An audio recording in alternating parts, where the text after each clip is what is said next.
The boy had been running for 3 days when he made the mistake of stopping. He didn't stop because he was tired, though God knows he was. He stopped because he saw the motorcycles, and somewhere in the ruined machinery of his 16-year-old chest, something told him that those machines meant either salvation or the end of everything. He pressed his back against the wet brick wall of a Millhaven alley, rain sliding down his neck, and watched 7 Iron Legion riders roll past in formation, slow, deliberate, engine thunder vibrating through the concrete beneath his shoes. And he made a choice that would either save his life or finish it before morning. He stepped out of the shadows and walked straight toward the last rider. If this story already has your heart beating faster, subscribe to this channel right now. Hit that notification bell so you never miss a story like this one. And before we go any further, drop a comment below. Tell me what city, what country you're watching from. I want to see how far this story travels. Every single comment matters. Now, let's go back to that alley, because what happened next changed everything. The rain had been falling on Millhaven for 6 hours straight by the time Jack Hayes pushed through the back door of the ironclad bar and let the warmth hit him like a fist.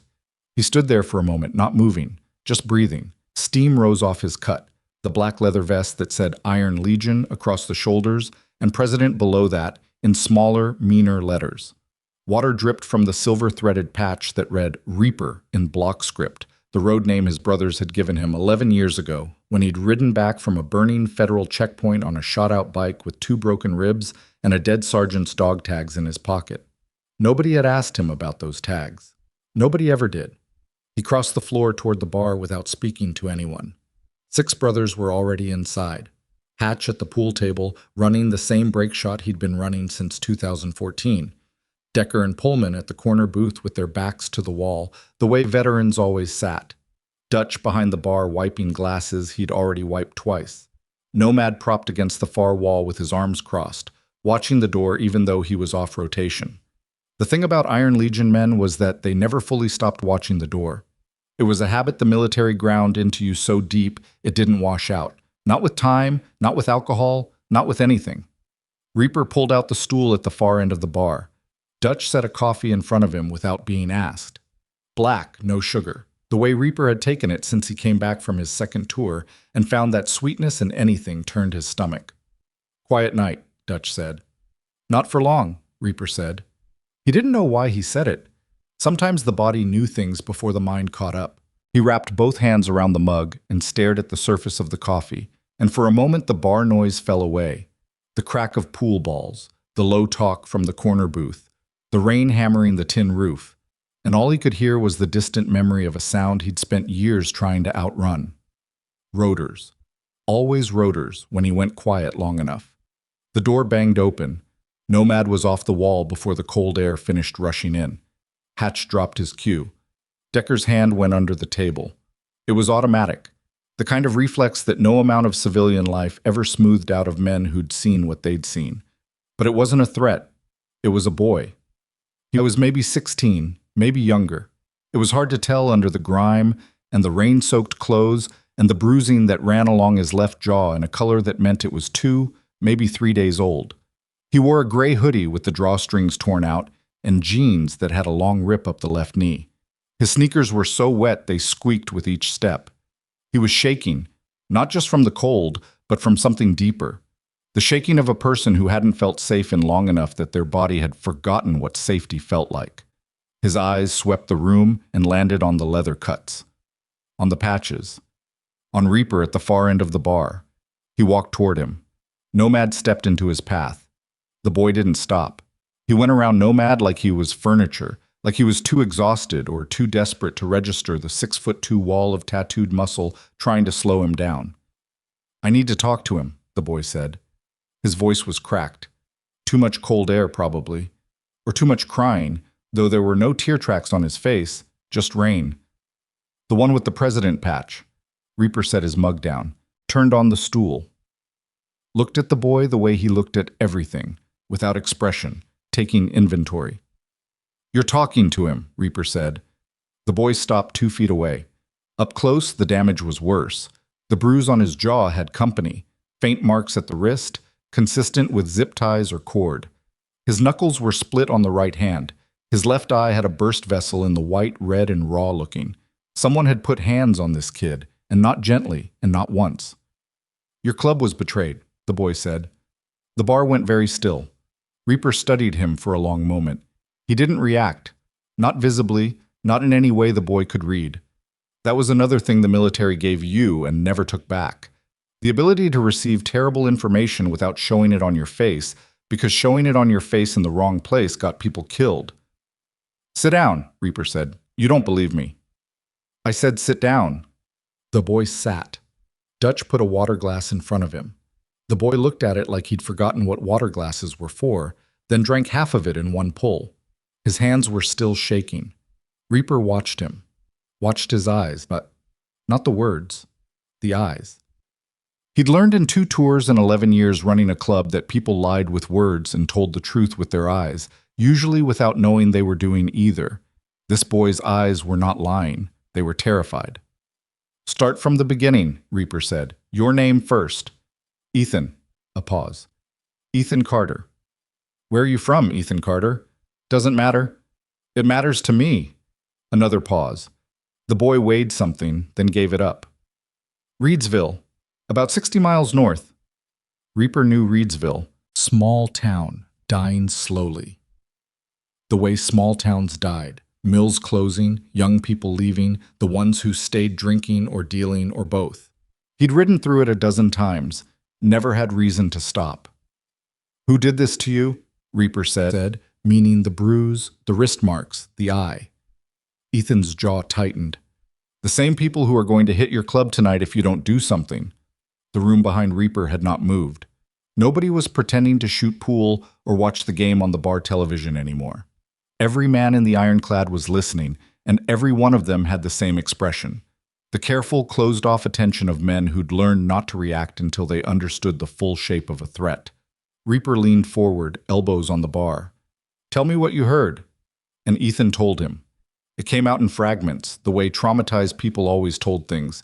Not in clean narrative order, but in pieces, circling the worst parts before landing on them.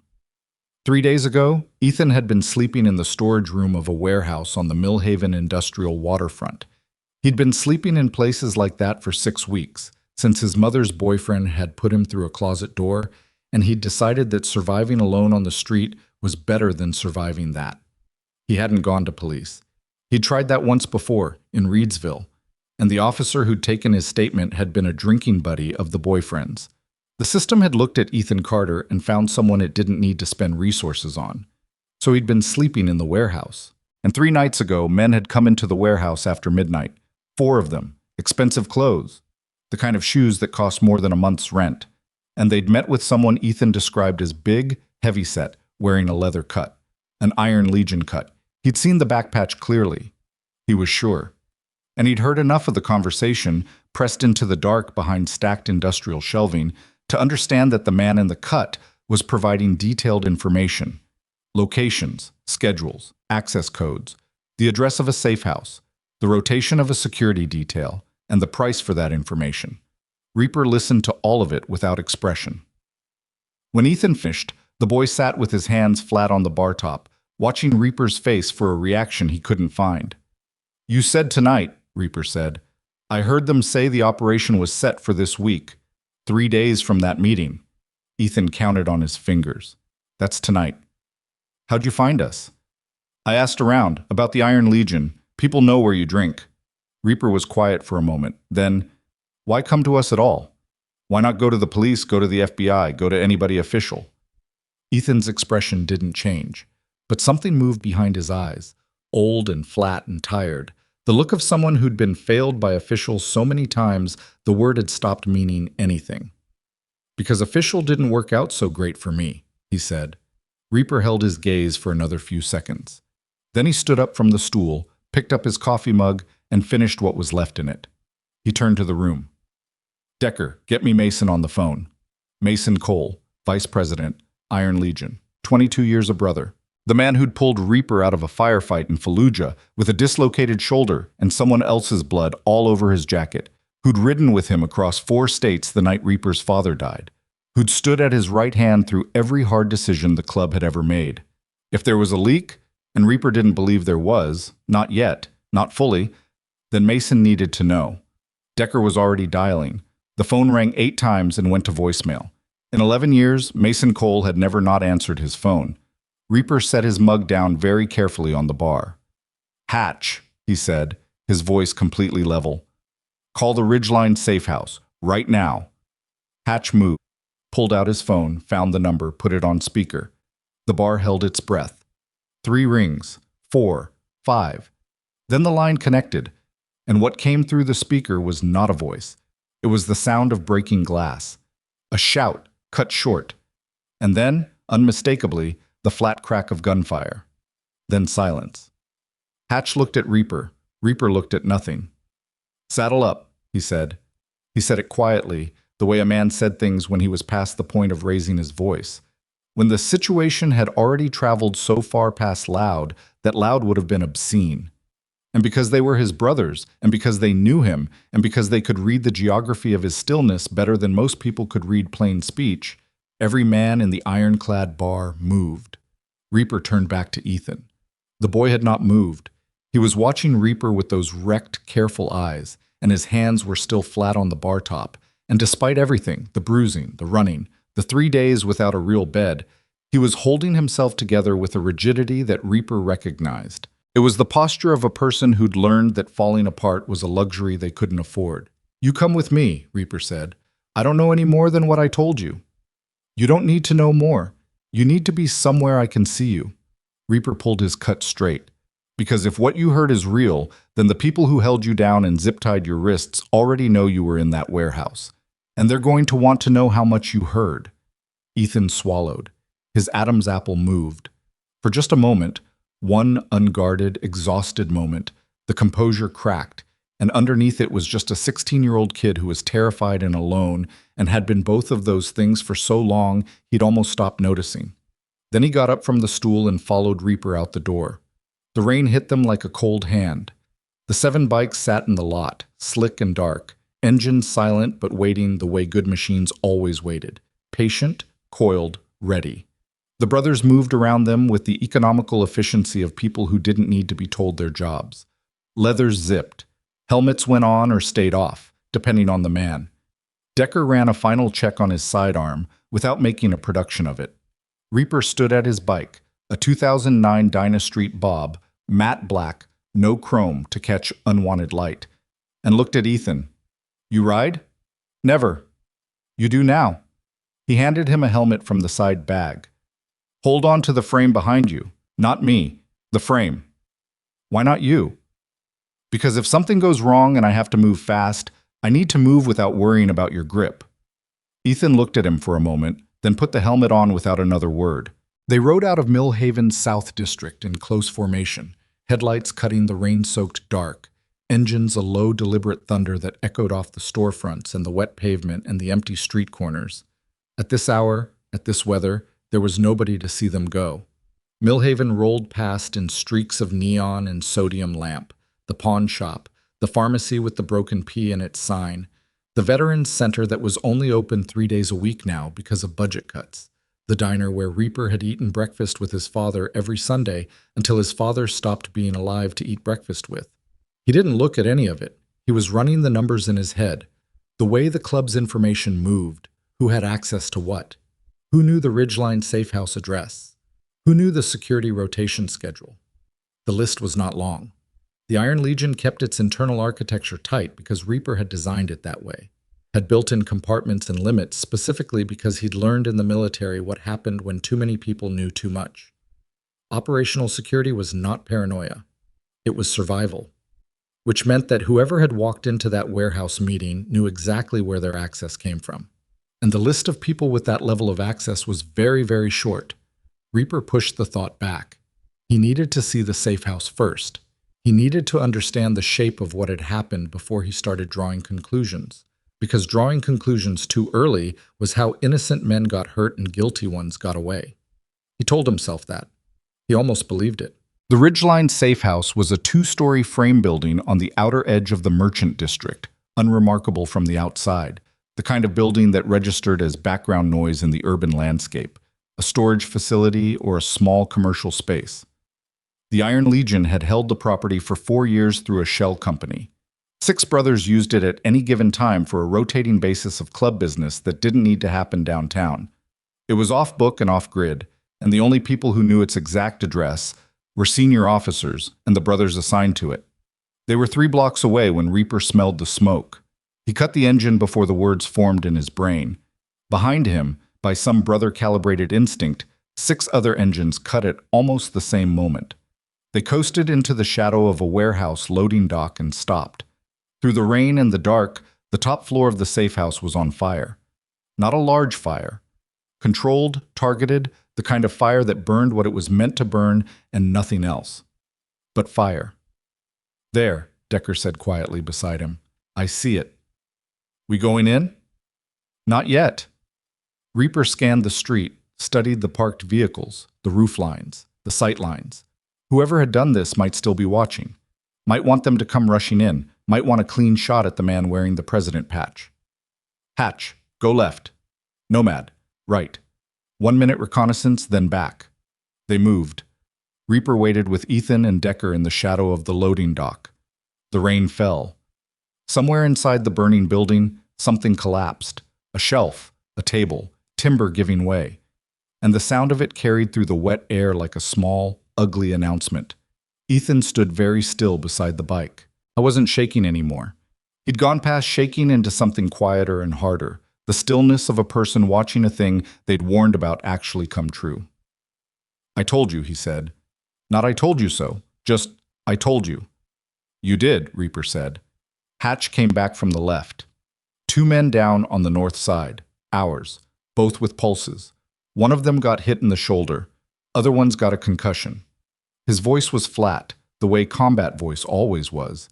Information only, emotion deferred to later. "They're alive." Nomad came back from the right. "Vehicle tracks, big, probably SUVs, 2 of them. They're gone. 10-15 minutes maybe." They had known. They'd hit the safe house, gotten what they came for, and left. Clean and fast and surgical. Reaper called it in to the 2 members assigned to the building. Neither answered. He put his phone in his pocket. "Pull our men out," he said. "Get them to Dutch's place. No hospitals tonight." "What about the building?" Hatch asked. Reaper looked at the burning top floor. 4 years of club history in there. Records, gear, the emergency kit he'd spent 3 months assembling. All of it going or gone. "Let it burn," he said. "Fire department gets called by the neighbors. We're not here to answer questions." He turned back to his bike. Ethan was looking at him. "You still don't believe it's someone inside," the boy said. It wasn't an accusation, it was an observation, and it was accurate. "I believe someone did this," Reaper said. "I'm still deciding what it means." "It means, I know what it means." He said it quietly, cutting the sentence off at the knee. Not cruel, just final. "Get on the bike." They pulled out in the opposite direction, away from the smoke and the sound of the first siren starting up somewhere behind them. Reaper rode with both hands steady on the bars and the fire getting smaller in his mirrors and the weight of a 16-year-old boy who knew too much sitting behind him on the frame, holding on with both hands. His phone buzzed in his jacket pocket. He ignored it. It buzzed again. He pulled it out at the next red light and looked at the screen. The text was from Mason Cole's number. 4 words. "Keep the boy safe." Reaper stared at the screen. The light turned green. He didn't move. Behind him, Decker's engine idled. Nobody honked. This was not the neighborhood where people honked at men on motorcycles at 2 in the morning. The text from Mason's number. Mason, who hadn't answered his phone. Mason, who never didn't answer. Mason, who should have been unreachable if he was in danger, said, "Keep the boy safe." How did Mason know about the boy? How did Mason know there was a boy to keep safe? Reaper put the phone back in his pocket, put the bike in gear, rode. And the cold that came up through his chest had nothing to do with the rain. The text sat in his pocket like a coal. Reaper rode with it the whole way back to the Ironclad's secondary location, a machine shop on Brennan Street that the club used when the bar felt too exposed, which tonight it very much did. The other bikes followed in loose formation, nobody talking on comms, headlights slicing through rain that had softened from driving to something meaner and quieter, the kind of cold drizzle that got through every seam and stayed there. Ethan rode behind him without speaking. The boy had stopped asking questions somewhere around the 3rd mile, and Reaper wasn't sure if that was shock or instinct, or some combination of both. Either way, he was grateful for it, because his head was already too full. Keep the boy safe. Mason's number. Mason saved contact. Mason, who hadn't answered 8 rings on a night when one of their safe houses was burning. Reaper pulled into the machine shop's rear lot and cut the engine. The other bikes followed. 6 men, 1 boy, the smell of rain and hot metal, and the particular kind of silence that fell between people who had been in combat together and knew when silence meant more than words. Dutch pulled the rolling door down behind the last bike. The overhead fluorescence buzzed on. Yellow-white light, unflattering, the kind that showed every scar and line. Reaper dismounted, pulled off his gloves, and stood for a moment with his back to the room, staring at the far wall. Rusted tool pegboards. An old hydraulic lift decommissioned. A calendar from 2019 still hanging where someone had left it, open to March. He turned around. His brothers were watching him. Not with panic. Iron Legion men didn't panic. Or if they did, they kept it somewhere private and internal where it couldn't infect anyone else. They watched him with the particular quality of attention that men gave to the person they'd agreed to follow into bad country. Waiting. Ready. But needing to understand the ground before they moved. Everybody's phones, Reaper said. On the workbench. Now. Nobody argued. That was the thing about brothers who'd been through enough together. They'd built up a kind of trust that didn't require explanation, that ran on compressed history rather than in-the-moment rationale. 6 phones hit the metal workbench in a row. Reaper added his own. Then he looked at Ethan, who was standing near the wall with his arms crossed, trying not to shiver. His too, Hatch said, nodding toward the boy. He doesn't have one, Reaper said. How do you know? Because a kid living on the street for 6 weeks doesn't have a phone.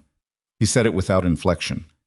Hatch, find him something dry. There's a box of club shirts in the storage locker. Hatch looked like he wanted to push further. He didn't. Reaper pulled a folding chair from against the wall, set it in the middle of the floor, and sat down. It was a deliberate thing, bringing himself to the same level as the room, not standing over anybody, not performing authority. Just a man sitting with other men and working through a problem that could get all of them killed. What we know, he said. The Ridgeline house was hit. Whoever did it knew the address, knew our security rotation, knew the entry points. 2 of our brothers are down with non-fatal injuries, which means the people who did it could have killed them and chose not to. That's information. Means they wanted to send a message, Decker said. They wanted to keep their options open, Reaper corrected. Killing our people changes the nature of the response. They calculated that. This is organized. The boy's story checks out, Nomad said from the wall. His arms were still crossed, same position as the bar. Nomad was a man of very consistent geometry. The boy's story is consistent with what happened, Reaper said carefully. That's not quite the same thing. Ethan came back from the storage locker area wearing an Iron Legion Prospect t-shirt that was 3 sizes too large, the hem hitting his thighs, his wet hoodie balled under one arm. He stopped when he saw everyone looking at him. Sit, Reaper said. Not unkindly. Ethan sat on a crate near the workbench. You said the man in the club cut was heavy set, Reaper said. You said he had gray in his hair, short. Yeah. You see his face? No, he had his back to me most of the time. When he turned, I only caught the side. What side? Ethan thought. Left? Scar? Tattoo? Anything distinguishing on the left side of the face or neck? The boy was quiet for a moment. Reaper watched him work through the memory. The genuine, effortful quality of someone actually trying to retrieve something rather than constructing it. There was a difference, and Reaper could see it. He had something on his neck, Ethan said slowly. Here. He touched his own left side, below the ear. I don't know if it was a tattoo or a scar. It was dark. I couldn't see color. Every man in the room absorbed that in silence, because on the left side of Mason Cole's neck, below his ear, he had a burn scar the size of a silver dollar, a souvenir from a roadside device outside Mosul in 2007. Every Iron Legion brother knew that scar. Every brother had shaken Mason Cole's hand 1,000 times, sat across from him at tables, ridden beside him through every kind of weather and every kind of trouble. Nobody said anything. That was the thing about confirmation of a terrible thing. It didn't arrive with drama, not in real life. It arrived in a silence that everyone recognized, and nobody wanted to be the first to break. Reaper stood up. "I need to find Mason," he said. "Maybe don't find him alone," Pullman said. It was the first thing Pullman had said all night. He was a quiet man under normal circumstances, a former Army Ranger who processed everything slowly and never spoke without meaning it. When Pullman spoke, you listened. "I'm not planning to." "He's still VP," Decker said. His voice had something complicated in it. Not quite loyalty, not quite accusation. Something in between, the sound of a man who'd respected another man for a long time and was trying to figure out what to do with that now. "We go at Mason Cole based on a kid's description of a scar in the dark. We're not going to recover from that if we're wrong." "I know," Reaper said. "So what are we doing?" Reaper walked to the work. He stood with his hands flat on the metal surface and looked at the 6 phones lying there, and then he looked at his own phone. The text from Mason's number was still on the screen. He'd left it open. "Keep the boys safe." He picked up his phone and held it so Decker could read the screen. Decker read it. His jaw moved. He looked up. "That's from Mason's number," Reaper said. "Could be someone using his phone." "Could be. Could be Mason himself trying to warn you." "Could be. Or it could be Mason reminding himself what the objective is," Nomad said from the wall. The room absorbed that. Decker sat down heavily on a stool. He ran both hands over his face, a gesture Reaper had seen him make twice before, both times in situations where the ground had shifted badly beneath them. "What do we do with the boy in the meantime?"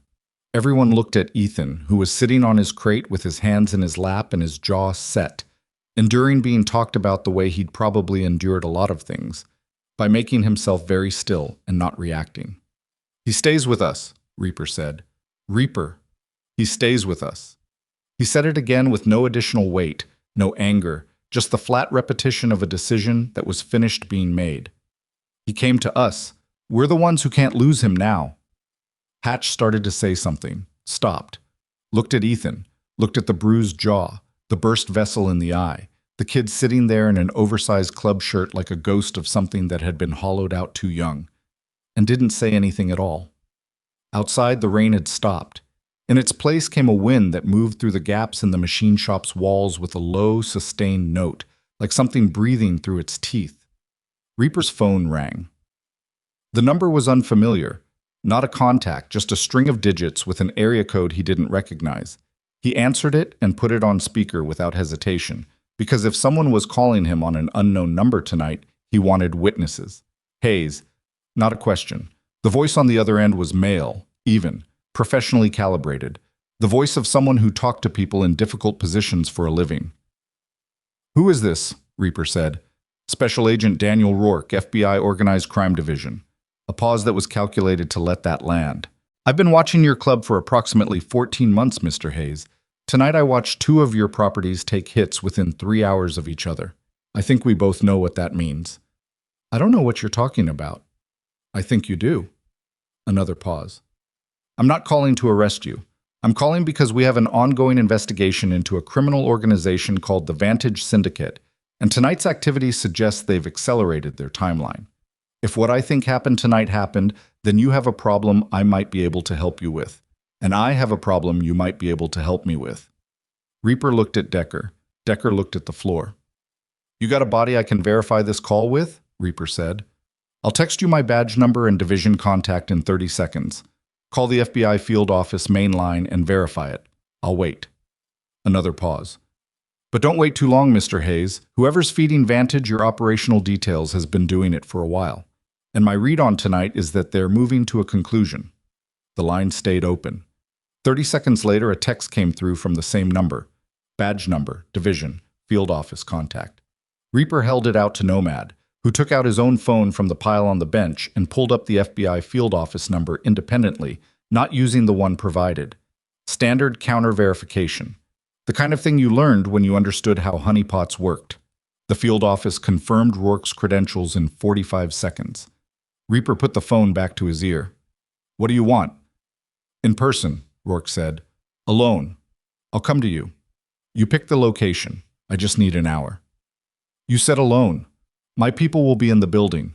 I'd expect nothing less. The agent's voice held something that might have been respect or might have been very good simulation of it. Mr. Hayes, I know what your club is. I know what you built it for. I know who most of your members are and what branch they served in and what they saw before they came home and found that home didn't look anything like what they'd been told it would. I'm not the enemy here. The enemy always says that. Yes, Rourke said. They do. A pause. I also know there's a 16-year-old boy somewhere in your radius tonight who witnessed something he shouldn't have. And if the Vantage Syndicate finds him before I find their source, that boy is going to disappear. Reaper's grip on the phone tightened, just slightly, the kind of thing only he could feel. 2 hours, he said.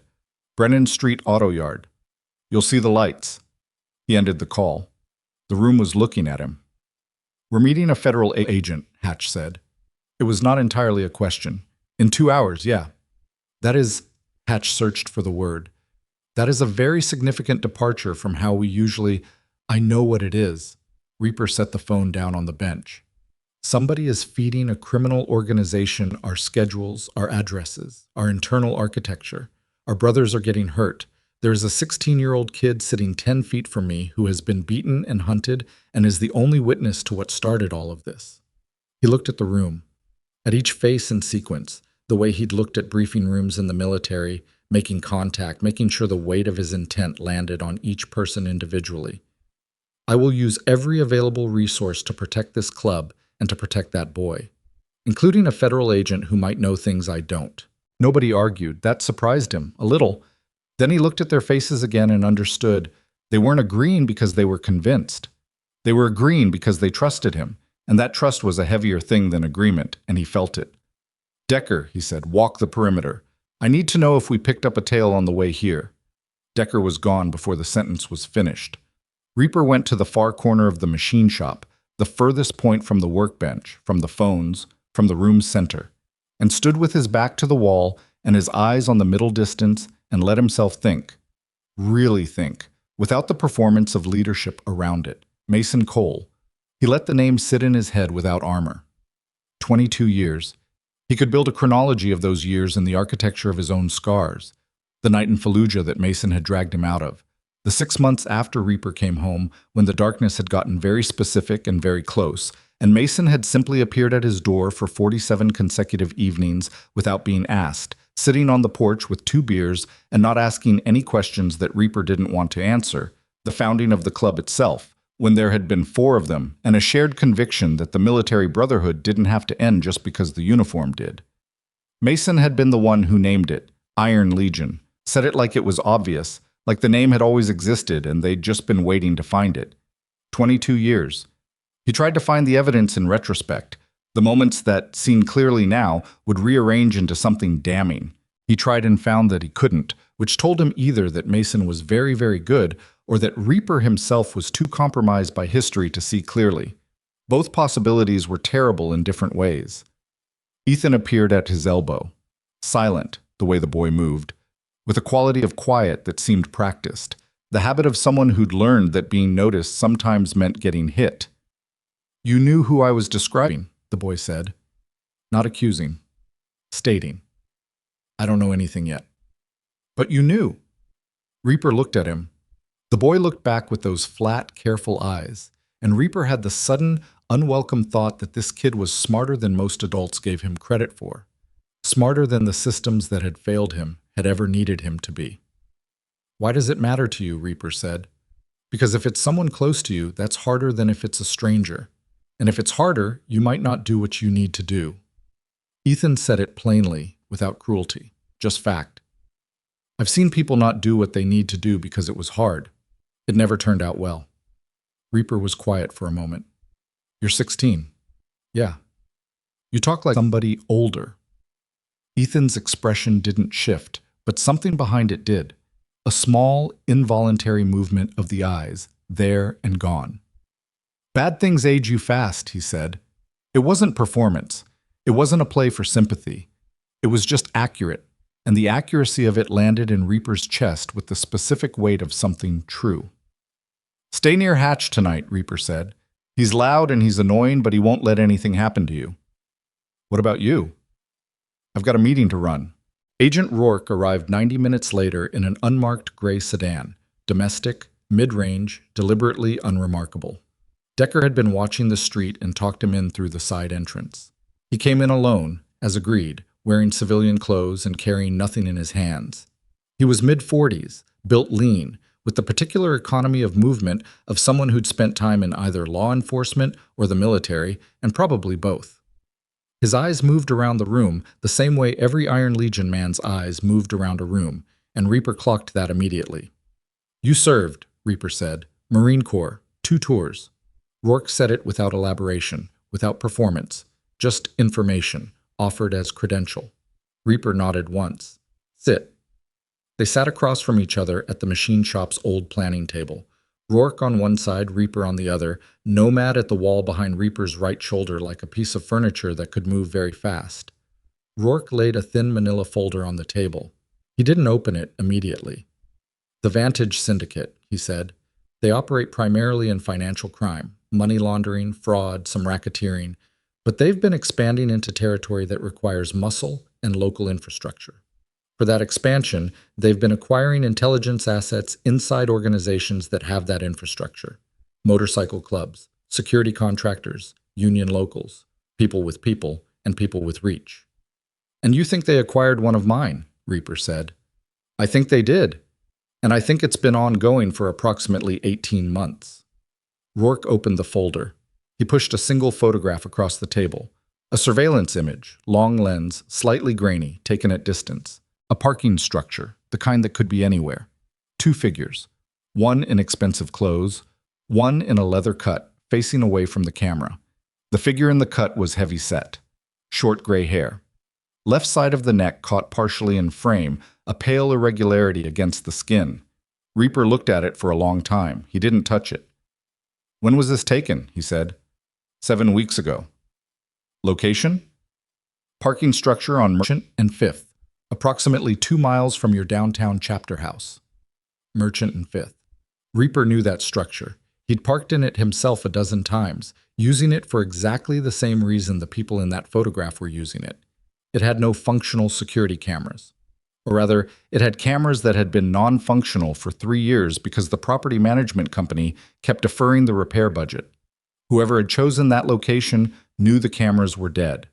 Whoever had chosen that location knew this city. Rourke let the silence work for a moment, then said, "I'm not asking you to hand me anyone, Mr. Hayes. I want to be clear about that.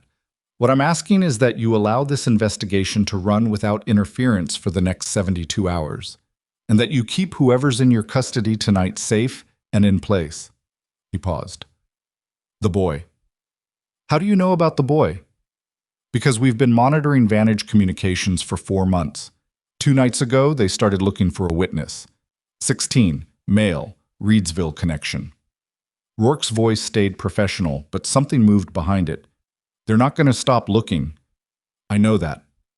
I need you to understand how serious that is.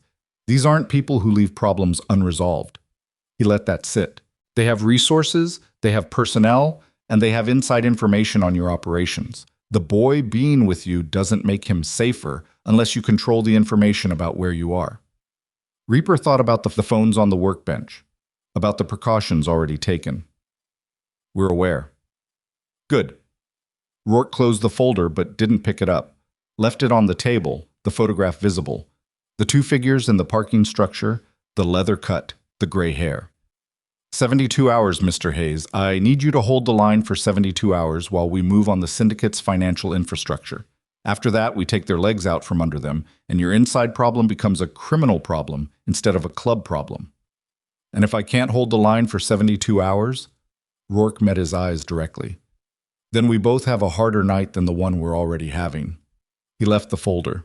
He left the way he'd come, quietly, through the side entrance, Decker walking him out. The gray sedan pulled away from the building and was gone. Reaper sat at the table with the photograph in front of him and the fluorescent light buzzing overhead and the sound of his brothers moving around behind him, and he felt the weight of 72 hours settle on his shoulders like something physical. He heard boots on the concrete floor behind him. Hatch. "There's a problem," Hatch said. Reaper looked up. Hatch's face was doing a thing it rarely did. A kind of careful, deliberate blankness that on Hatch, who was constitutionally incapable of hiding his reactions, meant the information was bad enough that he was actively working to control it. "Tell me." "I just got a call from Briggs," Hatch said. Briggs ran the East Side chapter. 12 men, families attached, wives, kids. 3 of the brothers had children in the local elementary school. "Someone just drove past his house, slow, twice, and left something in his mailbox." "What did they leave?" Hatch handed him his phone. A photo on the screen. Briggs had taken it himself, holding the item at arm's length. A photograph, printed on plain paper. Briggs's house? His car in the driveway. His daughter's bicycle leaning against the porch railing, taken recently. Within the last week, from the look of the autumn leaves on the lawn. Taken from a position that indicated surveillance, patient, thorough, professional surveillance. "They know where our families live," Hatch said. He said it very quietly, but underneath the quiet was something Reaper had almost never heard in Hatch's voice in 15 years. Fear. Not for himself, the specific nauseating fear a person felt for someone they couldn't protect by putting themselves in the way. Reaper set the phone down on the table next to the photograph. He looked at both of them. The parking structure, the bicycle on the porch. "Get everyone's families to the Talbot property tonight," he said. The Talbot property was a 30-acre farm outside city limits, owned by a former brother who'd retired clean 3 years ago. No connection to current club operations on paper. "Quietly, no phones. You go to each house in person. Tell them it's a precaution. Don't use the word threat." "Reaper, don't use the word threat," he repeated. "Because if you use that word to people with children, the next hour becomes about managing panic instead of managing the situation. We manage the situation." Hatch took his phone back. He stood there for a moment, shoulders set in a way that was fighting very hard against something. 15 years, Hatch said. It wasn't a complete sentence. It didn't need to be. "I know," Reaper said. Hatch left. Reaper sat alone at the table for 30 seconds. Maybe 40. Long enough to let the full dimension of what was happening arrange itself in his head. Not just the safe house, not just the surveillance photograph, not just the federal agent and the 72-hour ask, but all of it together. The shape it made. Someone inside the Iron Legion had given a criminal syndicate the addresses of club members' homes, had given them enough information to put a photograph of a child's bicycle in a man's mailbox. Had done this not once, in a moment of desperation or coercion, but over 18 months, methodically, with the kind of sustained discipline that looked exactly like loyalty if you didn't know what you were looking at. He picked up the photograph from the folder, looked at the figure in the leather cut, the gray hair, the left side of the neck. Then he heard it. From somewhere in the back of the machine shop, a sound that shouldn't have been there, a soft percussive impact. Brief. Like a door that had been pushed open too fast and caught itself against a frame. He was on his feet before he'd consciously processed it. Old reflex, deep muscle. He crossed the shop floor in 8 steps, rounded the partition that divided the main floor from the storage area, and found Ethan Carter standing against the wall with a phone in his hands. Not his own, because he didn't have one. Pullman's phone, lifted from the workbench while attention had been elsewhere, the screen lit and showing a half-composed text message to a number with no contact name attached. The boy looked up. His face went through 3 things very fast. Surprise, calculation, something that might have been shame, and then settled into a stillness that was its own kind of answer. Reaper looked at the phone, at the number on the screen, at the message that had been started and not yet sent. "I'm at..." That was as far as it had gotten. He looked at Ethan. The boy said nothing. The lit screen threw pale light up across his bruised face and his too large club shirt, and he stood very still and waited for whatever came next. The way a person waited who'd learned that explanations didn't help. Reaper held out his hand. Ethan gave him the phone.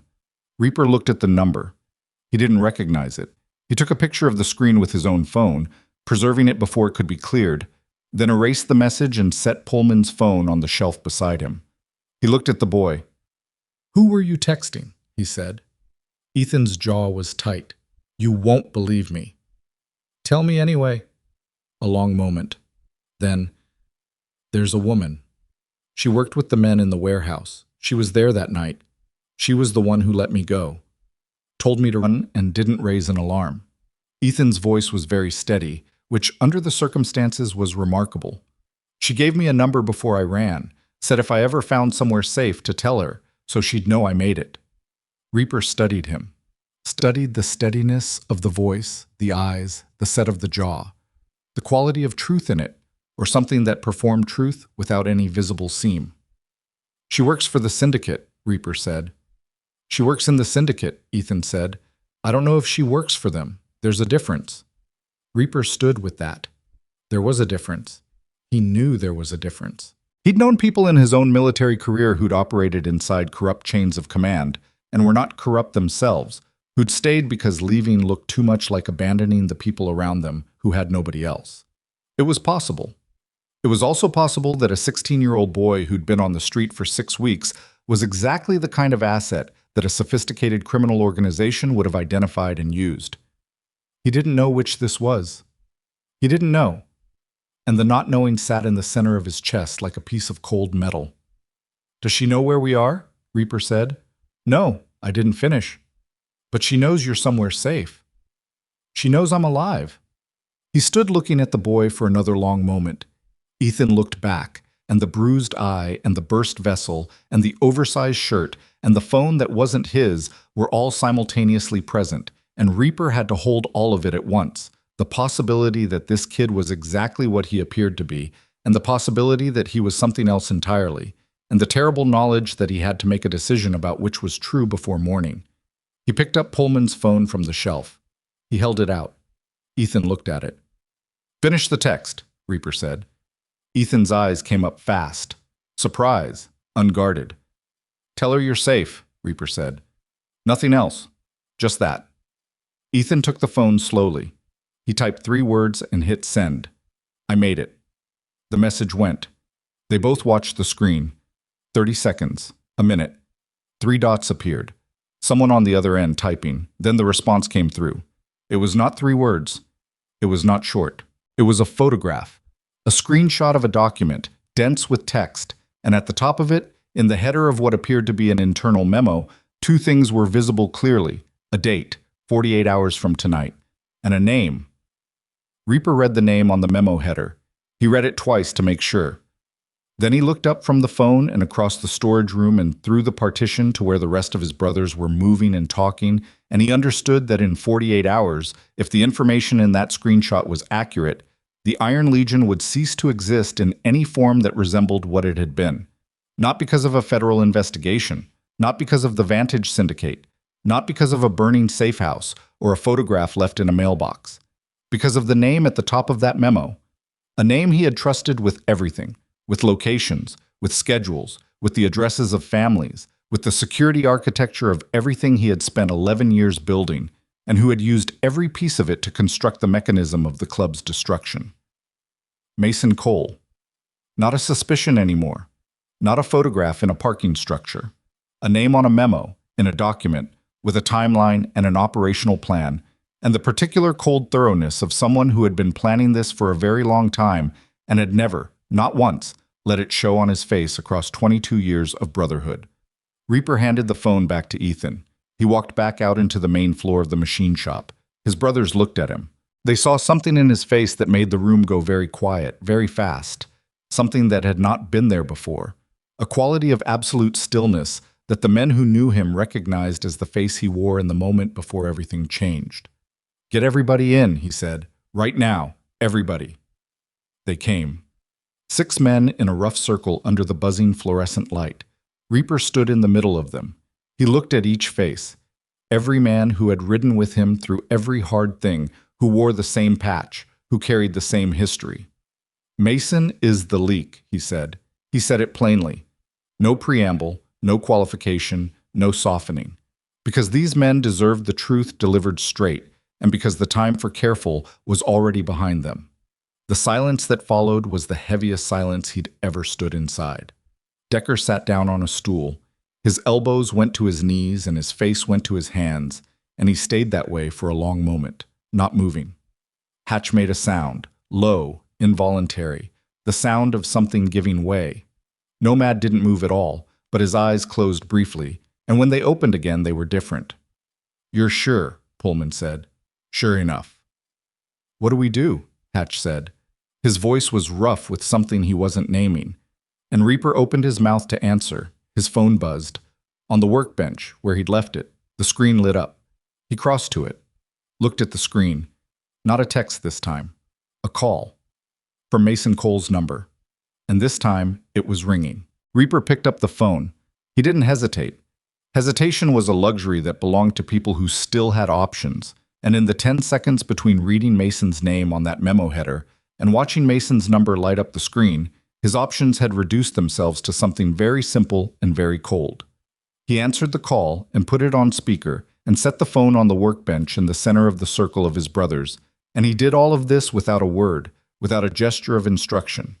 And because they were who they were, nobody spoke, nobody moved, nobody breathed in a way that would carry. "Jack!"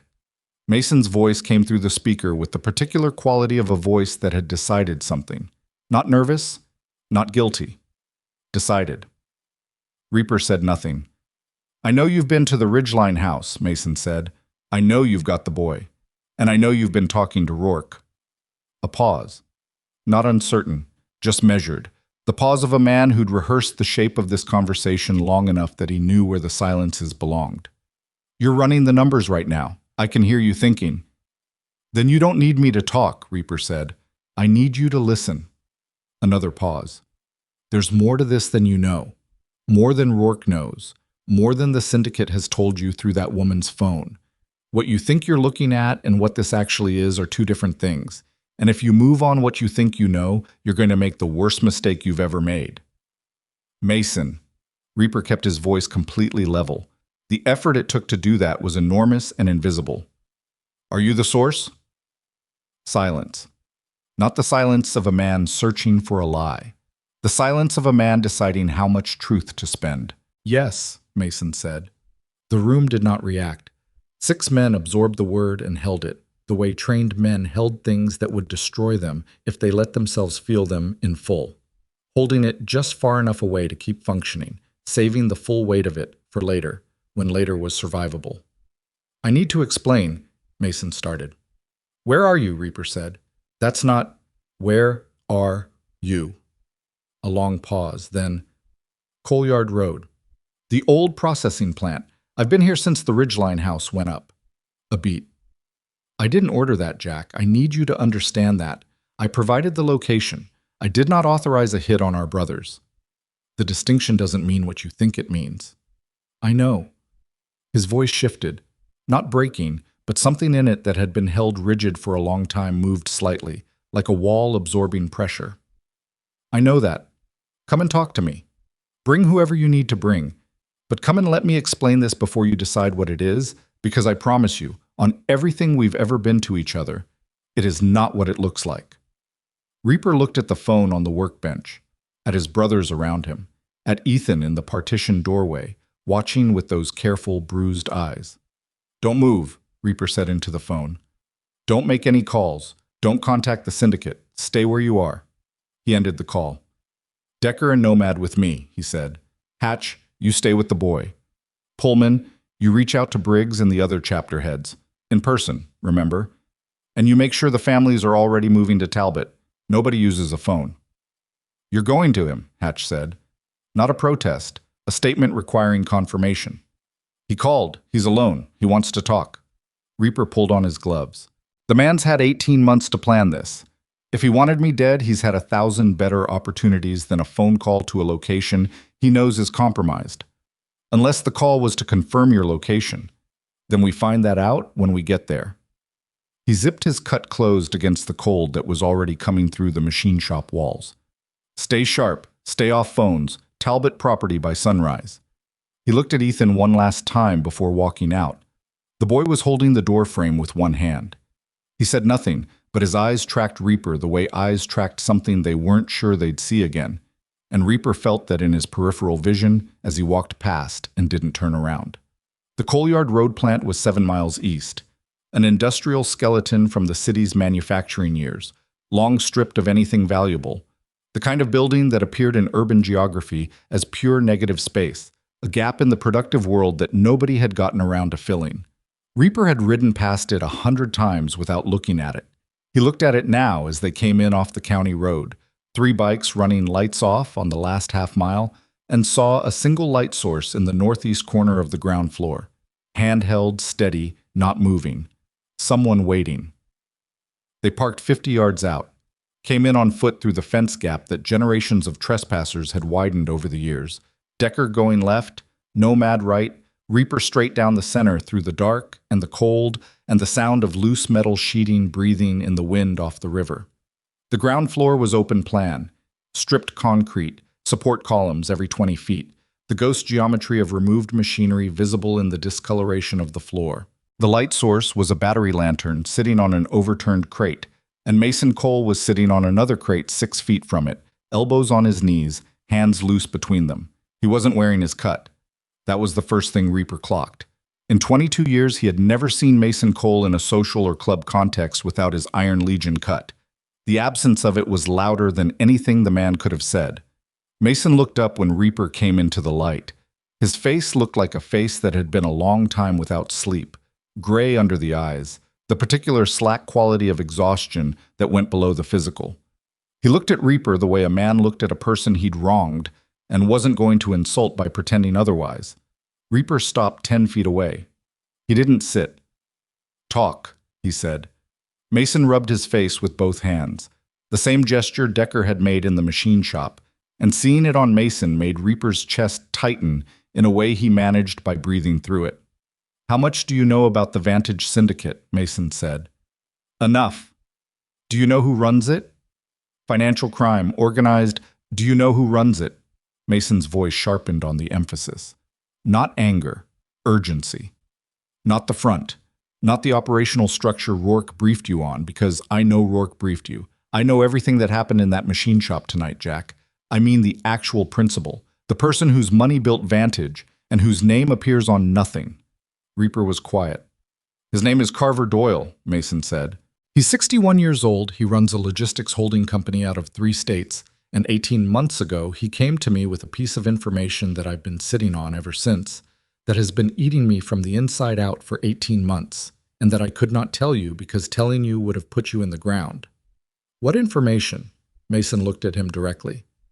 "Carver Doyle has a federal judge in his pocket, district level, with jurisdiction over organized crime prosecutions in this region. The judge has been providing Vantage with advance warning of every federal operation targeting their network for 4 years. He paused. "And Doyle showed me documentation that Rourke's investigation into the Iron Legion was not about the syndicate. It was about us, directly. Someone above Rourke's level signed off on building an Iron Legion RICO case 18 months ago using manufactured evidence, because someone above Rourke's level is on Doyle's payroll and needed the club dismantled before our legal properties conflicted with a development deal Doyle had in motion." The cold in the plant moved through a gap somewhere above them and crossed the floor with a sound like breathing. "You're telling me you fed our intelligence to a criminal organization to protect us from being set up by a federal operation," Reaper said. "I'm telling you Doyle came to me and said he could make the RICO case disappear if I cooperated, and that if I didn't cooperate, he'd let the manufactured case run and we'd lose everything. Brothers in prison, families losing property, the whole structure of what we built gone." Mason's hands came together between his knees. "I thought I was buying time. I thought I could manage what I gave them. Keep it to things that looked significant but didn't actually cost us, while I found another way out." "The Ridgeline House," Reaper said. "That was managed?" Mason's jaw tightened. "Doyle moved up his timeline 3 weeks ago. He stopped accepting the low-grade intelligence. He wanted operational locations. He wanted the security schedule." A pause. "I gave him the Ridgeline address because I thought it was the one location where I could give him something real without anyone getting killed. It was supposed to be a search and extract, documentation, in and out before the brothers on rotation finished their perimeter check." His voice dropped. "I miscalculated the timing. That's on me. 2 of our brothers are hurt. I know. Because of information you provided." "Yes." He said it without deflection, without cushion, just the word carrying its full weight. Reaper stood in the lantern light and felt the cold and felt the particular specific grief of a man whose framework for understanding his own life had just been structurally compromised. Not shattered. Mason hadn't shattered him because he was past the age and the innocence where one person could do that. But structurally compromised, the way a building was compromised. Still standing, still functional, but with something fundamental altered inside the load-bearing elements. "Why didn't you come to me?" Reaper said. "Because Doyle's documentation on the judge includes a list of additional assets. Law enforcement, federal level." Reaper: "If I'd come to you, you'd have gone at Doyle directly. You'd have gone hard and fast, and you'd have been walking into a room where the exits were controlled by people we couldn't see." Mason's voice was quiet now, stripped of everything except the core of it. "I was trying to keep you alive long enough to find a clean way out. By making me the last to know." "By making you the last to know," Mason agreed. "Yeah." The admission hung between them like smoke. Reaper looked at the man who had dragged him out of a firefight in Fallujah, who had sat on his porch for 47 evenings in a row, who had said Iron Legion like it was something that had always existed and they'd just been waiting to find it, and he tried to locate in his chest something clean enough to stand on. He found something. It wasn't forgiveness. That was a longer road than tonight could cover. But it was understanding, and understanding was enough to work with. "The boy," Reaper said. "Doyle wants him." The boy saw the meeting. One of Doyle's people identified him in the warehouse before he ran. They've been tracking him since. A pause. "What I told you in the text, keep him safe, that wasn't ambiguous, Jack. I knew you'd find him eventually. I put that text out the moment I confirmed he'd come to you, because the one thing I could still do that was completely clean was make sure he stayed alive." He almost texted someone, a woman inside the syndicate who let him run. Mason's expression changed. "Clara Voss," he said. Reaper filed the name. "You know her." "She's Doyle's logistics coordinator. She's also the person who gave me the documentation on the judge. She's been trying to find a way out of the syndicate for 2 years. A pause. "She's not loyal to them, but she can't leave until she has something to leave with. Some piece of leverage that keeps Doyle from spending resources hunting her down afterward. And the documentation she sent through the boy's text tonight was probably her way of making that leverage available," Mason said. "She's been trying to get that memo to someone who could use it since the day she copied it." He looked at Reaper steadily. "She knew about Ethan. She let him go specifically because she thought a scared kid running to the Iron Legion was her best shot at getting that document into play." Reaper absorbed that. The full architecture of it, Voss, the document, Ethan, the chain of deliberate decisions that had placed a 16-year-old runaway directly in his bar on the worst night the club had experienced in 11 years. Not coincidence, not accident, a very careful person doing a very desperate thing with the only tools available to her. He heard boots to his right, Decker, coming in from the left perimeter. He'd heard enough. Decker looked at Mason. Looked at him the way a man looked at someone who'd been a brother for over a decade, and the look had devastation in it that Decker covered by making his face very hard. "The families," Decker said. "You gave them family addresses." Mason closed his eyes. "It wasn't me. Doyle sourced that independently. When I found out, When you found out." Decker's voice was flat and cold in a way Reaper had never heard from him. "You found out, like it was a news report. Like it was something that happened to somebody else."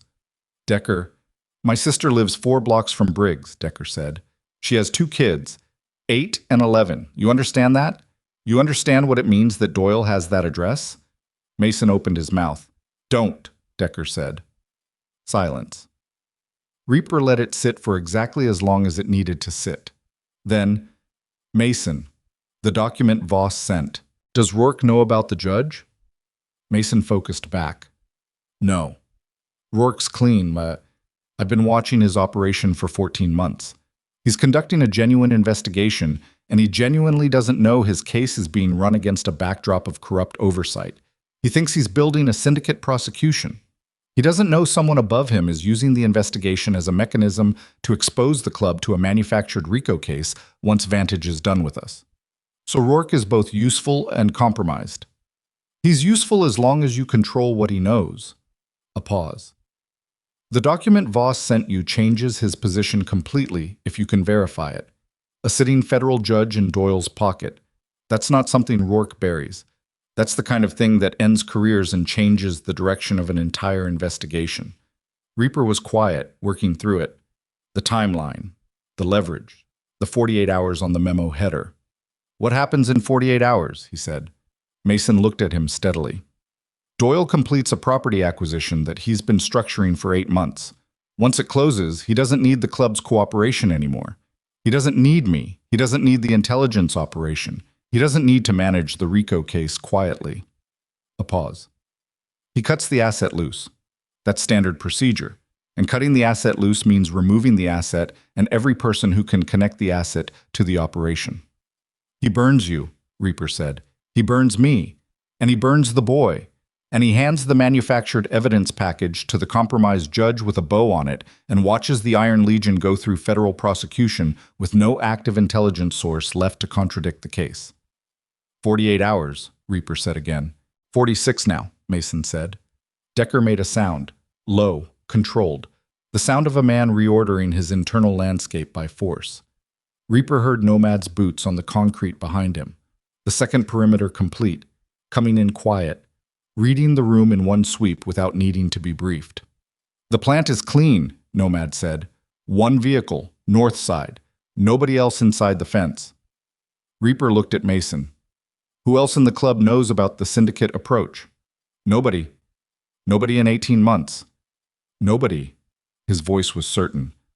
That was the only way it worked, if it stayed contained to me. The moment it spread, it became a club decision, and a club decision gets visibility, and visibility kills the operation. The operation, Decker said quietly, with a quality of controlled bitterness that was worse than anger. The operation to protect us, Mason said. He didn't raise his voice. I know how it sounds. I know it's not enough. I know there's nothing I can say that makes what those brothers went through at Ridgeline okay, or that makes the photograph in Briggs's mailbox okay, or that covers any of the distance between what I was trying to do and what actually happened. He looked at Reaper with the directness of a man who'd run out of angles and was left with only the straight line. But I need you to know that everything I did, every piece of it, including the things that can't be fixed, I did because I couldn't find another way to keep the Iron Legion standing, and I couldn't find another way to keep you specifically from walking into something that would have killed you. You should have let me walk into it, Reaper said. Jack, you should have brought it to me, day one, whatever the risk. His voice was level, but it carried something in it that Mason heard, that all three of them heard. Not anger, something that ran underneath anger, deeper and older and more permanent. We built this club on the principle that you bring the hard thing to the table, that the brotherhood decides. You took that away from every man wearing our patch for 18 months. You decided for all of us. He paused. That's the thing I can't get around, Mason. Not what you did, why you decided you got to do it alone. Mason sat with that. He didn't argue. He absorbed it with the quality of a man who'd already said this to himself in the dark every night for 18 months, and had no answer that satisfied him either. The lantern light moved in a draft from somewhere above.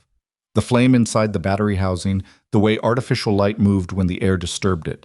And for a moment, Mason Cole's face was cut with shadow in a way that made him look older than 60, older than anything. Reaper looked at him. Then he made a decision. Get up, he said. Mason looked up. You're coming back with us, Reaper said. And you're going to sit in front of every man who wears our patch.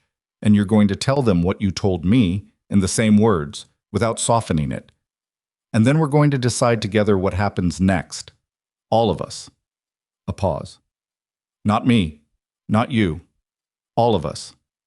Mason stood. He reached for his leather cut where it was folded on the crate beside him. Leave it, Reaper said. Mason's hand stopped.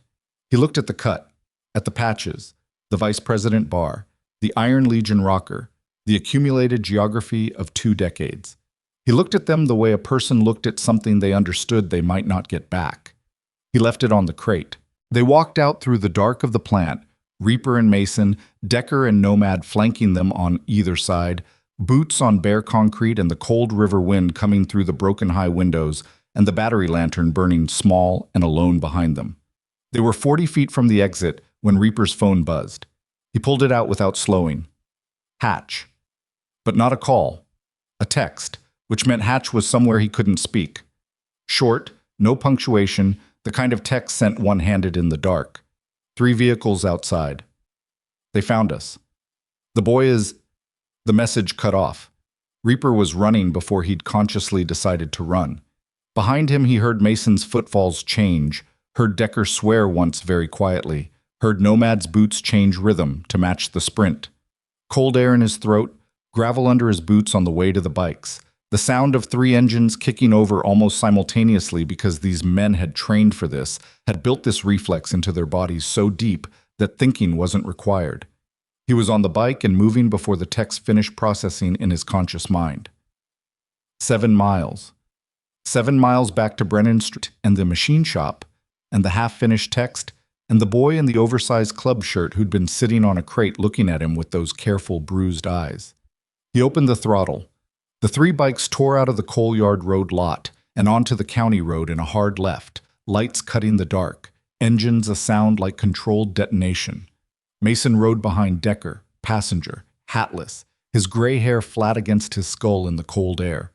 Reaper didn't look back. He watched the road, the mile markers, the oncoming dark, the distant orange glow of the city ahead, and he breathed through the cold and through the fear, which was not the fear of dying, which he'd made a kind of peace with long ago, but the specific and consuming fear of arriving somewhere too late. He hit the city limit. Traffic light at Merchant, red. He rode through it. Brennan Street came up in 2 minutes. He pulled into the lot hard and was off the bike before it stopped rocking, hand on his sidearm, eyes sweeping the building exterior. 3 black SUVs on the street outside. 2 were still there, engines running, no visible occupants, which meant occupants on foot, which meant already inside or inside the building perimeter. One of the SUVs had a cracked windshield on the passenger side, fresh. Something had been thrown at it, or it had been driven through something. The machine shop's side door was open. The lock mechanism was on the ground, sheared. Reaper went through the door low and fast, Nomad 2 steps behind him. The main floor was wrecked, not heavily, not the aftermath of sustained combat, but the specific disorder of a room where a fast, targeted extraction had happened. Crates moved. The workbench swept. The folding chairs overturned. One of the overhead fluorescent fixtures had been knocked and hung at an angle, throwing the room's light off-kilter, one side in cold brightness and the other in deep shadow. Pullman was on the floor in the far corner, not unconscious, sitting up, back to the wall, both hands pressed against the side of his ribs. His face was the wrong color. He was breathing in careful, shallow increments. Hatch was kneeling beside him, and when he heard Reaper come through the door, he looked up. And Reaper had known Hatch for 15 years and had never seen Hatch's face look the way it looked right now. "He's cracked some ribs," Hatch said. His voice was controlled, and the effort of controlling it was visible in every line of his face. They had 4 men in. They were in and out in under 2 minutes.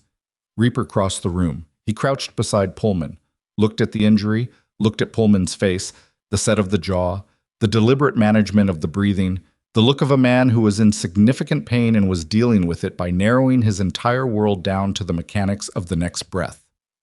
"The boy," Reaper said. Hatch said nothing. "Hatch." "They took him," Hatch said. "Reaper." "They took Ethan. I tried—" He stopped, looked at his own hands, which were shaking in a way that he appeared to be noticing for the first time. "I tried to stop them. There were 4 of them, and Pullman went down first, and I couldn't—" "You're alive," Reaper said. "Pullman's alive. That means you did everything right. They have the boy." "I know. They have the boy, and they're going to—" "I know, Hatch." He put his hand on Hatch's shoulder briefly. 1 second, just contact, the wordless thing that men who'd been in hard places together understood as language. Then he stood. Mason Cole was in the doorway.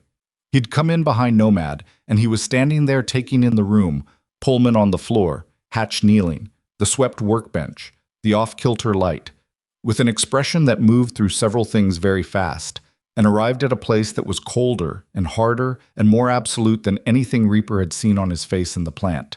"Doyle moved early," Mason said. His voice was empty of everything except information. "What changed his timeline?" "The text," Mason said. "Clara's text. The document she sent." He looked at Reaper. If Doyle's monitoring her communications, and he monitors everything. He saw that document go out. He knows what it contains. He knows we have it. A pause. He can't close the property acquisition with that document in play. It ties him directly to the judge, directly to the manufactured case, directly to everything he's spent 4 years insulating himself from. His jaw tightened. He doesn't have 48 hours anymore. He needs to move tonight. He needs the boy. He needs the document. He needs to shut down every variable before morning. Where does he take him? Reaper said. He has a site, Mason said. It was in the original briefing he gave me. He called it a processing location, which is the kind of language that means a place nobody goes looking for people. His eyes held Reaper's steadily. The Millhaven Steelworks, abandoned industrial facility off the River Road, Eastern District. He's used it twice before as a... I know the building, Nomad said from the doorway. Every head turned. Nomad was looking at the floor. Not Pullman on the floor. Some other floor. Some other time. I know the building because I've been inside it, he said. 5 years ago, before I patched in. I was doing freelance security work, he paused. The kind of security work I don't talk about. He looked up. I know the layout. I know the entry points. I know where the sight lines fail. The room absorbed this. Another truth in a night full of truths, each one adding complexity to a situation that was already past simple. Reaper looked at Mason, looked at Nomad, looked at Hatch, still kneeling beside Pullman, both men looking back at him with the question that had no good answer written on their faces. A 16-year-old boy in an Iron Legion t-shirt, taken by 4 men in black SUVs, transported to a facility that the man who'd just admitted to 18 months of betrayal described as a place nobody went looking for people. And Carver Doyle, whoever he actually was beneath the logistics holding company, and the bought judge and the careful insulation, now holding the last piece of his problem in his hands and running hard toward morning. Reaper turned to Mason. You're going to get me inside that building, he said. You're going to use whatever connection you have left with Doyle to create a window. Something, anything, 20 minutes, where the security posture is disrupted. He paused, and the pause held everything he felt about the last 2 hours and the last 22 years compressed into the length of a breath. And you're going to do it not because it writes anything, not because it settles anything between us, but because that boy has nobody else, and that is the only thing that matters right now. Mason looked at him for a moment. Then he nodded once. Give me a phone, he said. Hatch looked at Reaper. Reaper nodded. Hatch handed over his phone. Mason dialed a number from memory. He put the phone to his ear. He waited. And as the call connected and Mason began to speak in the calm, deliberate voice of a man giving the performance of his life to someone who didn't know it was a performance, Reaper turned to the room and looked at the men he had left. Decker, Nomad, Hatch, and Pullman slowly getting himself upright against the wall with the careful, furious discipline of a man who was hurt and had decided that hurt was not the same thing as done. 5 men. A steelworks on the River Road. A boy who'd walked out of the shadows 3 days ago and handed them the truth that was destroying them.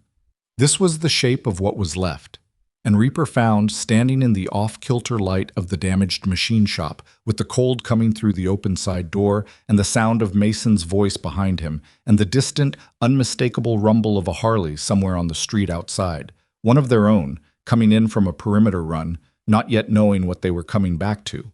That he was no longer a man trying to hold a club together or protect a reputation or manage the narrative of a betrayal. He was something older and simpler than that. He was a man who was going to walk into a building tonight and bring a 16-year-old kid back out of it, and everything else. Mason, Rourke, Doyle, the manufactured case, the next 46 hours, the question of what the Iron Legion looked like on the other side of all of this, was a problem for a version of him that existed after that. Mason ended the call. He looked at Reaper. You have 20 minutes, he said, starting in 2 hours. That's when Doyle's primary security rotation changes, and the overlap in communication runs 3 minutes dark. He handed Hatch's phone back. There's a loading dock on the river-facing side, east corner. The lock is keyed to a master that Doyle's site coordinator uses. I have the code. A pause. I've had it for 8 months. I've never used it. I don't know what that's worth to you right now. It's worth 20 minutes. Reaper said. He pulled on his gloves. He looked at Pullman. You're sitting this one out, he said, Pullman's expression was its own argument, delivered entirely without words. "Sit it out," Reaper said again, not unkindly. "We need somebody here who can reach Rourke if we don't come back. Somebody who knows everything." He held Pullman's gaze until the older man gave a single reluctant nod. He turned toward the door. The cold river air came through it with the taste of rain and steel and the distant water. Behind him, Decker and Nomad and Hatch were already moving. And Mason Cole, without his patch, without his rank, without the 22 years of built identity that the leather cut had represented, picked up a wrench from the swept workbench, old reflex, something to carry into what was coming, and followed the men he had betrayed toward the one thing left that might mean any of it mattered at all. They rode without lights for the last half-mile. 4 bikes. Reaper, Decker, Nomad, Hatch, moving in a staggered line along the river road with engines throttled down to the lowest register they could hold without stalling, the sound of them swallowed by the industrial noise that rose off the eastern district at night. Generators, water treatment turbines, the distant percussion of the freight yard 3 miles south. Mason rode behind Hatch, passenger again, no helmet, his gray hair flat against his skull, and his face set in the particular expression of a man who had made a reckoning with himself and was living on the other side of it. The Millhaven steelworks appeared out of the dark, the way large derelict structures always appeared, gradually, assembling itself from suggestion into mass, until suddenly it was simply there, enormous and specific, 5 stories of rusted structural steel and blacked-out windows, and a roofline that cut a ragged edge against the cloud-covered sky. No external lighting on the building itself. 2 vehicles parked at the south approach, dark, late model, engines off. The river ran behind it, 50 yards past the eastern wall, and the smell of it came across the ground in the cold air, metallic and deep. Reaper cut his engine at the tree line. The others followed. Silence dropped over them like something physical. He looked at the building for 30 seconds without speaking. Old habit. The same 30 seconds he'd given every obdiv in every theater he'd operated in, letting his eyes adjust, letting the geometry of the place build itself in his head, finding the rhythms in the stillness that told you where the people were. 2 men visible on the south face, barely, just the ember glow of cigarettes in the shadow of the main entrance overhang, moving in a slow pattern, not disciplined, comfortable. They'd been out there long enough to get comfortable. That was useful. "North face has a camera mount but no active light," Nomad said beside him, barely audible. "Mount's been there since the building was operational. Camera itself is probably dead." "Probably," Decker said. "The loading dock is Riverside," Mason said. He was looking at the building with the eyes of someone who'd received a briefing about it and was now reconciling briefing with reality. "East corner, like I said. Ground level, there'll be a roll door and a personnel entrance beside it. The personnel entrance is the one." "Distance from the entrance to the interior," Reaper said. "Short corridor, maybe 30 feet, opens into the main processing floor. That's the largest space, ground level, full building width. That's where Doyle runs operations when he uses this site." A pause. "He'll have the boy in there." "How many men?" "At the Ridgeline operation he used 8. Tonight's different. He moved fast. He wasn't planning this extraction for tonight. I'd estimate 6. Maybe 8 if he pulled additional resources when he saw the document go out." "Maybe 8, Hatch said quietly, doing the arithmetic nobody wanted to do out loud. "We've had worse odds," Nomad said. He didn't elaborate. He didn't need to. Reaper looked at his watch. 1 hour and 43 minutes since Mason's call to Doyle's logistics coordinator, establishing a fictitious window for a meeting that didn't exist, creating the conditions for the communication dark spot he'd described. 17 minutes remaining before the security rotation changed, and whatever disruption Mason had created closed itself. "We go in 4 minutes," Reaper said. "Nomad, you take the south face. Those 2 men on cigarettes, you don't engage unless they move toward the building. You keep them in place. Decker, you're with me through the loading dock. Hatch and Mason, you come in 2 minutes after us. That's your window to correct anything that goes wrong before we reach the main floor." "What if something goes wrong on the main floor before Hatch and I get there?" Mason said. "Then Decker and I handle it." "Reaper, 4 minutes," Reaper said. He looked at each of them in the dark. Decker with his jaw set and his hands still. Hatch with that quality of barely managed fear that wasn't for himself and never had been. nomad, who looked the same in every situation, with the unnerving equanimity of a man who'd made peace with all possible outcomes a long time ago. Mason, without his cut, without his rank, with nothing left to him except whatever he could do with the next 20 minutes. Nobody said anything that wasn't already said. These were not men who needed speeches. They split. Reaper and Decker moved along the north face of the building, keeping to the shadow of the wall, their footsteps absorbed by the wet gravel and the ambient industrial noise from the river road behind them. The cold was significant now, deep, bone level, the kind that came off the river at this hour in this season and got inside clothing and stayed there. Reaper felt it in his hands and ignored it. He felt it in the knee that had taken shrapnel outside Kandahar in 2009 and ignored that too. The loading dock appeared at the east corner exactly as described. Roll door, 12 feet wide, rusted in its closed position and clearly unused for years. Beside it, a personnel door, gray metal, the kind of institutional door that appeared in every derelict industrial building in every city in the country. A keypad on the wall beside it, newer than anything else on the building's exterior, retrofitted, its green standby light visible from 10 feet. Reaper looked at Mason, who had come around the corner 20 feet behind them in the shadow. Mason held up 4 fingers, then curled them into a sequence. The code. Reaper memorized it in one pass. He turned back to the door. He entered the code. The lock disengaged with a sound that was too loud in the cold silence. He pushed the door open and went through with his shoulder against the frame and his sidearm up, clearing the hinge side first, the way you always cleared the hinge side first, and found the corridor exactly as described. 30 feet, bare concrete walls, a single LED work light on the ceiling throwing stark white-blue light. Empty. Decker came through behind him. The door swung shut. The cold cut off. Ahead, the corridor ended in a steel door with a wired glass window at head height. Through the glass, the main processing floor was visible, vast, shadowed at the edges, lit by 4 portable work lights arranged in a rough square around what appeared to be the center of the space. At this distance, through the wired glass, the details resolved slowly. Reaper put his eye to the glass. The processing floor was enormous, the full width of the building, high ceilings lost in shadow above the reach of the work lights. The floor a geography of old industrial infrastructure. Support columns every 20 feet, thick with rust. The ghost architecture of removed machinery, the same as the coal yard plant. The floor telling the story of what had been here in discoloration and bolt patterns. Against the far wall, a catwalk ran the full length of the building at the second floor level, accessible by a staircase at either end. In the lit center of the floor, 5 men visible.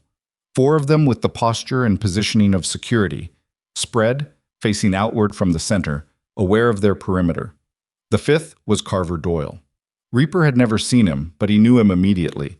The way you knew the man in command in any environment without needing to be told, by where he stood, and how everyone else in the room organized themselves around the fact of him. He was 61 or thereabouts, not large, dressed in dark civilian clothes, standing with his hands in his pockets, and an expression of composed impatience on a face that suggested composed impatience was its resting state. And at the edge of the light, sitting on the floor with his back against a support column, wrists zip-tied behind him, one knee drawn up, chin down, was Ethan Carter. He was alive, upright. The zip ties meant they needed him mobile, which meant they hadn't made any permanent decisions yet.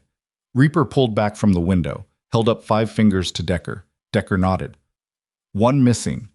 Mason had estimated 6 to 8. 1 unaccounted for, which meant 1 somewhere Reaper couldn't see from the corridor window. The catwalk, most likely. High ground, watching the floor. He pressed back against the corridor wall and thought for 3 seconds, which was all he had. The door to the processing floor opened outward toward them. He'd clocked that from the hinges visible through the glass. That was good. Opening it fast and low would give them the surprise of direction for approximately 2 seconds. 2 seconds in a room with 5 hostile men and a hostage was not comfortable, but it was something. He looked at Decker. Decker held up his phone. No signal. They'd both known they'd lose signal inside the building. The text to Hatch would have to go the moment they came back through the loading dock. If they came back through the loading dock, which they were going to. Reaper checked his watch. 11 minutes in the window. He went through the door. The sound of the door opening crossed the processing floor and arrived at the 5 men in the lit center. In the same instant, Reaper was through it and moving toward the nearest column, 12 feet, 2 steps. He made it and put the column between himself and the room before the first of the security men had completed the turn toward the sound. "Who's there?" The voice was professional, controlled, not panicking. A man who'd done this before. Reaper said nothing. He heard Decker come through the door and peel left. The pre-agreed split. Decker to the left flank, Reaper moving right and forward under cover of the column line. "North door," someone said. Not a shout. A tactical communication. Clipped. 2 of the security men were moving toward the corridor entrance now. 2 held position around Doyle. Doyle himself had not moved, had not stepped back, had not crouched, had not done anything that indicated fear. He stood with his hands still in his pockets and his head turning slowly, methodically, scanning. The man on the catwalk was going to be a problem. Reaper heard the footstep above him. 1, then repositioning, and went flat against the next column, pressing his back to the rust-cold steel. A flashlight beam swept the floor from above, cutting across the space to his left. Moving. Looking. He needed to move before that beam found him. He moved. 30 feet at a run, using the column line for broken cover, his boots loud on the concrete floor, and the flashlight beam snapping toward the sound, and the 2 men by Doyle shifting and a shout that was partly a command and partly pure reaction. He went down behind a section of raised floor infrastructure, a remnant platform, metal, waist-high, and came up on the other side of it in the same motion with the sidearm up and his eyes on the nearest security man, 15 feet, no cover between them. "Down," Reaper said. "Both hands." The man didn't go down. He was experienced enough not to panic, and experienced enough to know that 1 man and a handgun was a negotiable situation if you had numbers. He raised his weapon. The shot from Decker's position took the weapon out of his hand. Not the man, the weapon. A precise and extraordinary piece of shooting in the dark from 30 feet that Reaper had seen Decker perform on a range 3 weeks ago and had assumed was the product of perfect conditions. The weapon skittered across the concrete floor. The man stood with his empty hand and looked at it. "Down," Reaper said again. He went down. The second man by Doyle moved toward Ethan, toward the column where the boy was zip-tied, the impulse to use the hostage running ahead of the tactical assessment, and Reaper swung toward him and said the boy's name. "Ethan, stay down, head down." Ethan had already put his chin to his chest. Instinct, self-preservation, the reflexes of someone who'd spent enough time in bad situations to know the first rule was to make yourself a smaller target. The second man stopped 3 feet from Ethan. He had a clear sightline to Reaper. Reaper had a clear sightline to him. The geometry of the moment arranged itself with the specific, horrible clarity of a situation where someone was very likely about to make an irreversible decision. "Step away from him," Reaper said. "You're 1 man," the security man said. He said it with the careful tone of someone reasoning their way through options in real time. "There's another one somewhere on your left," Reaper said, "and 2 more coming through the loading dock in about 45 seconds. So the math is changing." This was partly true. The part about 2 more, Hatch and Mason, was accurate. The part about the math was a matter of interpretation. The security man looked at Doyle. Doyle looked at Reaper across the lit processing floor with that expression of composed impatience and said, very clearly, "Stand down." The security man stepped back from Ethan. Reaper absorbed this without relaxing his posture by a millimeter. A man telling his people to stand down in the middle of an armed incursion was a man who thought he still held something worth bargaining with. Reaper needed to know what that was before Doyle decided to use it. "Mr. Hayes," Doyle said. He said the name the way people said names they'd researched, with the specific intonation of knowledge that came from a file rather than an introduction. "I expected Mason to send someone. I didn't expect you to come personally." "Mason didn't send me," Reaper said. "No," Doyle said. "I suppose he didn't." He looked at Reaper steadily. The work lights threw harsh shadows upward across his face, the kind of lighting that made anyone look severe. On Doyle it was redundant. His severity appeared entirely self-generated. "You've had quite a night." "The boy," Reaper said. "Cut him loose." In a moment, Doyle removed his hands from his pockets. Empty. No weapon. A deliberate display. "I want you to understand something first because I think you're operating on a version of events that has some significant gaps. and I find that people make poor decisions when they're working with incomplete information.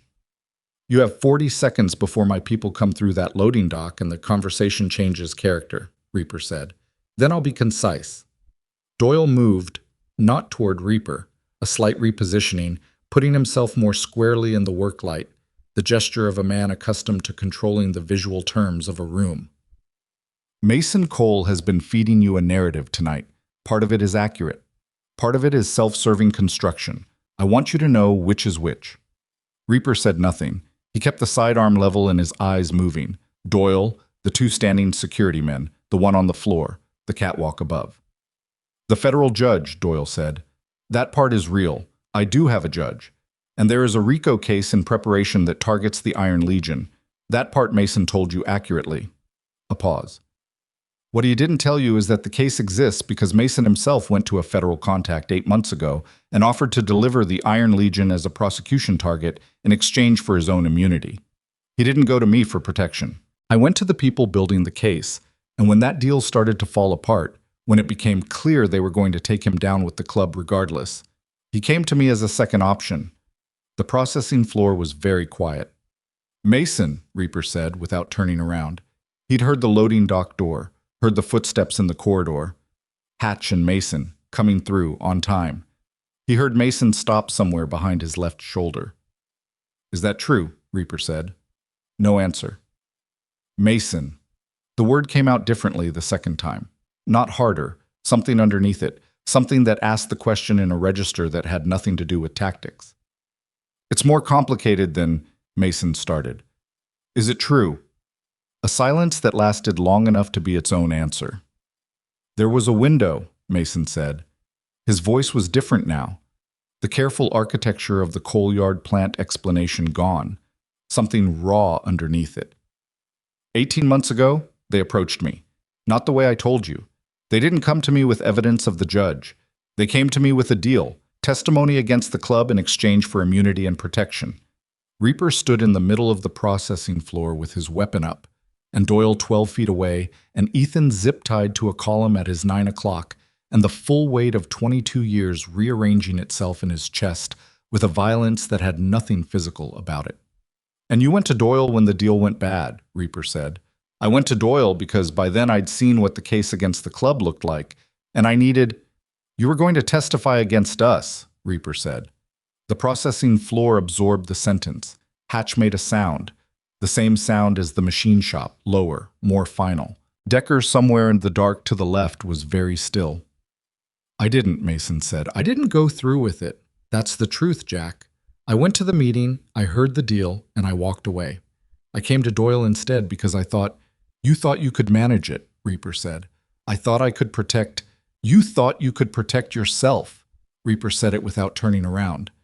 And when that stopped working, you built a story about protecting us instead. And you told it so many times you started to believe it. A silence so absolute it had weight. That, Doyle said quietly, is what I needed you to know. Reaper looked at Doyle. He looked at the composed face and the hands out of pockets, and the two security men standing down and the one on the floor and the boy against the column, and he understood with the sudden, exhausting clarity of a very long night arriving at its center point that Doyle had told him this not as an act of justice, but as a tactical move, divide, destabilize, create the internal fracture that finished what the safe house raid and the surveillance photograph and the text in the mailbox had started. It was a good move. It was also, regardless of why it was made, the truth. Both things were simultaneously real, and standing in the middle of them was the specific, nauseating work of being a man who refused to use the ugliness of a source as a reason to reject the accuracy of what the source said. Cut the boy loose, Reaper said. He said it to the security man nearest Ethan, not to Doyle. The man looked at Doyle. Doyle nodded. The man pulled a blade and cut the zip ties. Ethan brought his arms around in front of him and held them against his chest for a moment. The circulation coming back, painful, he was working through it without making a sound.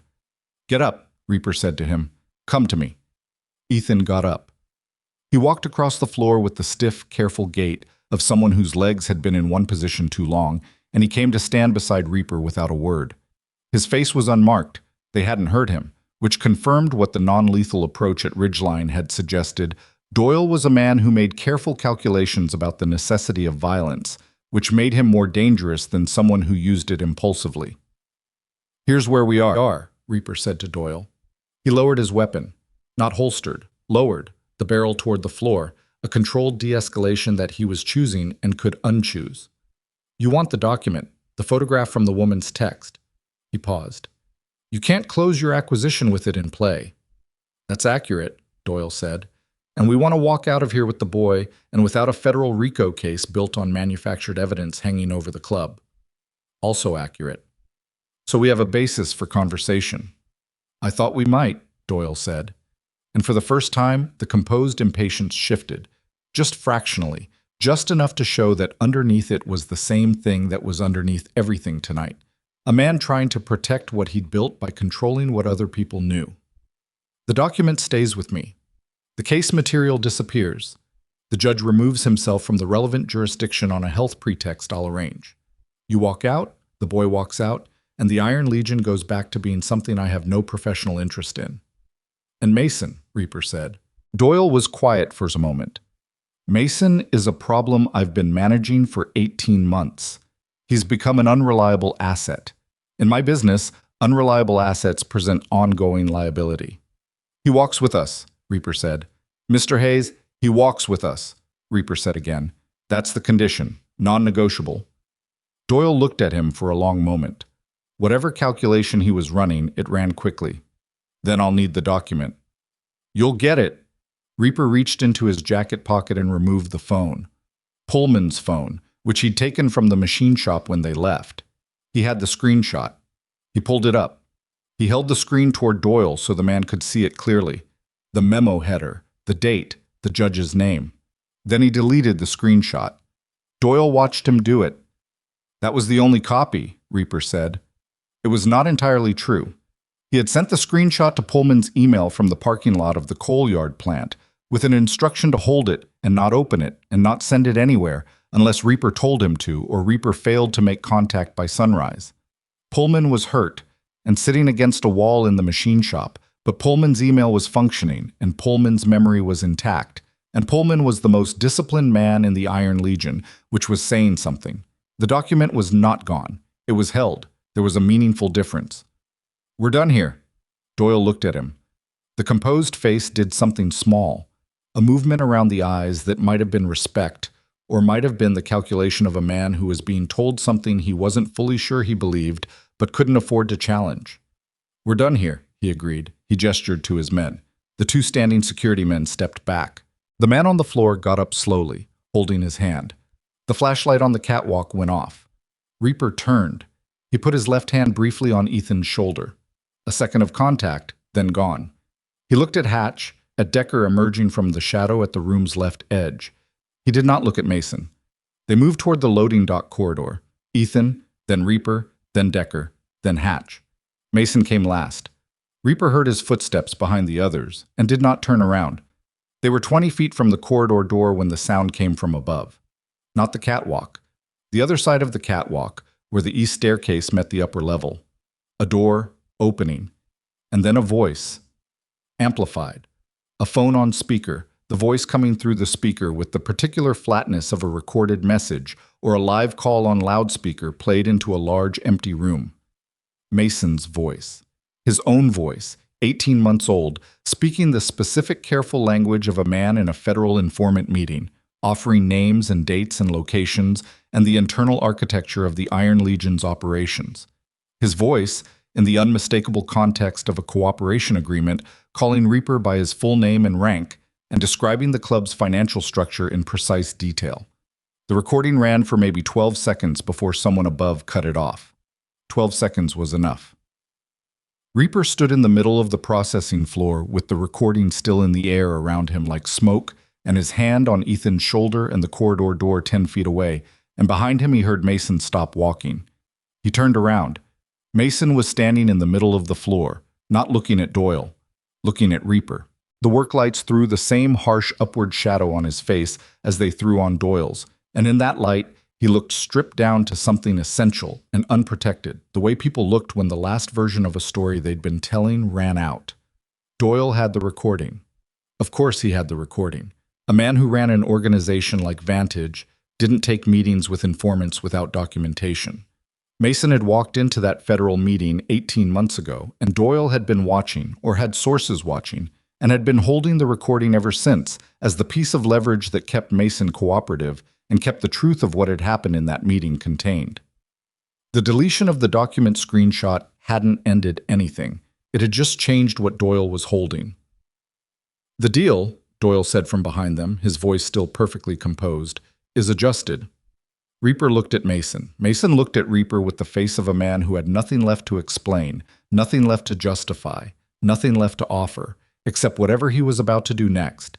And whatever he was about to do next was going to determine whether 22 years meant anything at all, or whether it had been, from some point backward, a story that only one of them had actually been living. And then Mason Cole, without his patch, without his rank, without a weapon, turned around and walked toward Carver Doyle, and the room reconfigured around that movement, the way rooms reconfigured around the thing. Nobody had expected, and Reaper's hand tightened on his sidearm, and Ethan went very still beside him, and somewhere above them on the catwalk someone was moving, and the cold from the river was coming through the walls and under the loading dock door and across the bare concrete floor, and every second was a decision, and the processing floor of the Millhaven steelworks held its breath. "You want to adjust the deal," Mason said to Doyle, walking toward him across the lit floor with the particular unhurried movement of a man who'd decided the distance between himself and something no longer mattered. "Then adjust it to me. Leave the club out of it. Leave the boy out of it." He stopped 4 feet from Doyle, the same height, close enough that the work light fell on both of them equally. "What do you actually need?" Doyle regarded him without alarm. "I need the acquisition to close without interference. I need the document genuinely destroyed, not held. And I need the Iron Legion to have no interest in my operations going forward. You don't need me to hand them to a federal prosecution." "No," Doyle said. "I never did. That was insurance. I'd rather have a clean exit than a complicated one." A pause. "You became complicated, Mr. Cole." "I know." Mason looked at Doyle and then looked back over his shoulder at Reaper, and the look carried everything that the words across this entire night had failed to carry. Not excuse, not plea, just the bare acknowledgement of a man standing at the exact point where what he'd done and who he'd been met each other and had to be reconciled. "Jack." Reaper looked at him. "Get the boy out," Mason said. "Mason, get him out." He held Reaper's eyes for 1 second, 2, and then turned back to Doyle and said something too low to carry across the floor, and Doyle's expression shifted into the calculation of a man receiving an offer. Reaper stood there for a breath that felt longer than it was. Then he put his hand on Ethan's back and walked him through the corridor door and out through the loading dock into the cold river air, and Decker and Hatch came behind him, and the door closed, and the Millhaven steelworks held whatever was left inside it. The bikes were where they'd left them at the tree line. The 2 cigarette men on the south face were still there. Nomad had held them in place. Nomad materialized from the dark at the tree line and looked at the group and looked at the door and looked at Reaper. "Mason?" Nomad said. Reaper said nothing. He looked at Ethan, who was standing at the edge of the tree line with the cold coming off the river and the Iron Legion t-shirt under his jacket and his wrists still marked from the zip ties, looking at the building. "Is he going to be okay?" Ethan said. Reaper looked at the building, at the blacked-out windows and the rust and the roofline against the cloud-covered sky and the 2 vehicles still parked at the south approach, engines still cold. "I don't know," he said. It was the most honest thing he'd said all night. His phone came back to signal as they moved to the bikes, and it buzzed immediately. Pullman, who'd been watching the time and knew what the window was. 1 text, 3 words. "You come out?" Reaper typed back. "Most of us." He stared at the screen for a moment. Then he looked at the building one last time. Then he put the phone in his pocket, put on his gloves, and started his engine. The sound of it rising out of the night quiet like something being declared, low and certain and carrying further than it should have in the cold. And the others started theirs, and Ethan climbed on behind him without being asked, and they pulled out of the tree line and back onto the river road, and the Millhaven steelworks went dark in Reaper's mirrors as the distance took it, and somewhere inside it, in a room lit by 4 portable work lights, the last act of a 22-year brotherhood was being written by the only man left who had something to pay it with. They were 3 miles from the steelworks when Reaper's phone rang. He pulled over. The others pulled over behind him, engines idling, exhaust rising in the cold river air, and pale columns that drifted and dissolved. Ethan sat behind him on the frame without moving. Nobody spoke. The number on the screen was Mason's. Reaper answered it. "It's done." Mason's voice was different. Not the coal yard voice, not the processing floor voice, but something stripped back further than either of those, down to whatever lived underneath all the versions of Mason Cole that Reaper had known across 22 years. "Doyle's taking the deal. Acquisition closes in 36 hours, judge recuses, the federal case material disappears into whatever mechanism Doyle uses to make things disappear." A pause. "The recording goes with it." "Mason." Reaper's voice was very quiet. "What did you give him?" A longer pause. The sound of the river in the background. Mason was outside or near an opening, somewhere the water sound carried. "Enough," Mason said. "Don't ask me for more than that tonight." Reaper sat with his engine idling and the cold on his face and the dark of the river road around him and tried to find something to say that was adequate to the size of the moment. He couldn't find it. Most of the real things between people, he'd learned a long time ago, didn't arrive in words. They arrived in the spaces between words, in the quality of a silence, in the fact of a phone call made and answered. "You're going to need to go somewhere," Reaper said. "I know. Somewhere not here, not this city. I know, Jack. I know a man in Billings, former brother, retired clean. He'll put you up until you figure out the next step. I'll make the call in the morning." "You don't have to." "I know I don't have to." He looked at the road ahead, at the distant city glow against the cloud base, the color of it like something breathing. "You went into that meeting 18 months ago because you were scared. I don't know what I would have done. Probably told myself I wouldn't have done it and been wrong." He paused. "That doesn't fix it." "No," Mason said, "but it's what I've got right now." Another silence, then, "The boy. I've got him. Take care of him, Jack." Reaper looked straight ahead. That was already the plan. The call ended. He put the phone in his jacket pocket and sat for a moment with his hands on the bars and the engine running beneath him and Ethan's slight weight behind him on the frame, and he breathed the cold river air in and let it out slowly and felt the night begin, just barely, just at its very edges, to release its grip. He put the bike in gear. They rode back into Millhaven as the first gray suggestion of dawn was beginning to feel its way along the eastern cloud bank. Not yet light, but the memory of light. The idea of it returning to a city that had been in the dark for a long time. The streets were empty, in the way streets were empty in the hour before the early shift. Not abandoned, just in between, the city holding its breath in the corridor between one day and the next. Decker pulled alongside him at the last light before Brennan Street and looked over and said nothing, and Reaper looked back and said nothing, and that was sufficient. They pulled into the machine shop lot. Pullman was standing in the doorway, not sitting, standing, holding his side with one hand but upright, the way he'd apparently decided he was going to be. He watched them come in and counted the bikes, and the absence of one specific bike registered on his face, the way news registered on the face of a man who'd been waiting for it and had spent the waiting time making a particular kind of peace. He looked at Reaper. Reaper shook his head once. Pullman absorbed that. He looked at the wall for a moment. Then he looked at Ethan, who was climbing off the bike with stiff, careful movements, and something in Pullman's face shifted into a different register, still the grief, but alongside it something warmer and more durable. "Kid," Pullman said. Ethan looked at him. "You hungry?" Ethan blinked. Whatever he'd been braced for, that wasn't it. "Yeah," he said. "Yeah, I'm really hungry.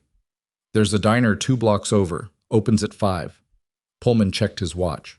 4:58. He looked at Reaper. "We all going, or just some of us?" "All of us," Reaper said. They walked. Nobody rode the 2 blocks, an unspoken collective decision to let their legs work, to feel the pavement, to be in the open air for a few minutes with no engine noise and no destination urgency. Hatch walked beside Ethan. Nomad walked at the back. Decker walked with his hands in his jacket pockets and his eyes on the middle distance, working through something privately that he'd worked through privately until he was done with it. Pullman walked carefully, the injury managed, one hand against his side. Reaper walked at the front and felt the strange, unsteady quality of a man emerging from something immense into something ordinary. The disorientation of violence giving way to a sidewalk and a diner sign, and the smell of coffee coming through the vent above the door as they pushed through it. The diner was small and warm and smelled of bacon fat and fresh coffee and something baked, and it was exactly 4 other people. A cook visible through the pass-through window, a waitress, an elderly man reading a newspaper at the counter, a cab driver eating alone in the far booth. The kind of place that had existed without interruption for decades, indifferent to the nature of the hours its customers kept, willing to serve eggs and coffee at any point in the human cycle without editorial comment. They took the large booth at the back. 7 of them, 6 bikers and 1 boy in an oversized club shirt, in a vinyl booth in a Millhaven diner at 5 in the morning with various quantities of damage visible on each of them. And the waitress brought menus and coffee without visibly registering any of it, the professional incuriosity of someone who'd worked early shifts for a very long time. Reaper wrapped both hands around the coffee mug. The ceramic was hot through his palms, and he held it the way he'd held the mug at the ironclad bar at the start of all of this. And the weight of what was in between those 2 mugs sat across his shoulders like something he was going to carry a long time. He looked at Ethan. The boy was holding his own mug with both hands, elbows on the table, steam rising into his face. The bruise on his jaw had developed through the night into something more defined, deep purple at the center, yellowish at the edges. The burst vessel in his eye was still there, vivid red against the white. He looked simultaneously very young and very old, the way people looked when they'd seen too much too fast, and the face hadn't caught up yet to whatever the experience had changed inside them. "You all right?" Reaper said. Ethan considered this with the seriousness of someone who didn't give automatic answers. "I don't know yet," he said. "I think so." A pause. "Are you?" Reaper looked at the coffee. "I don't know yet either." Hatch laughed.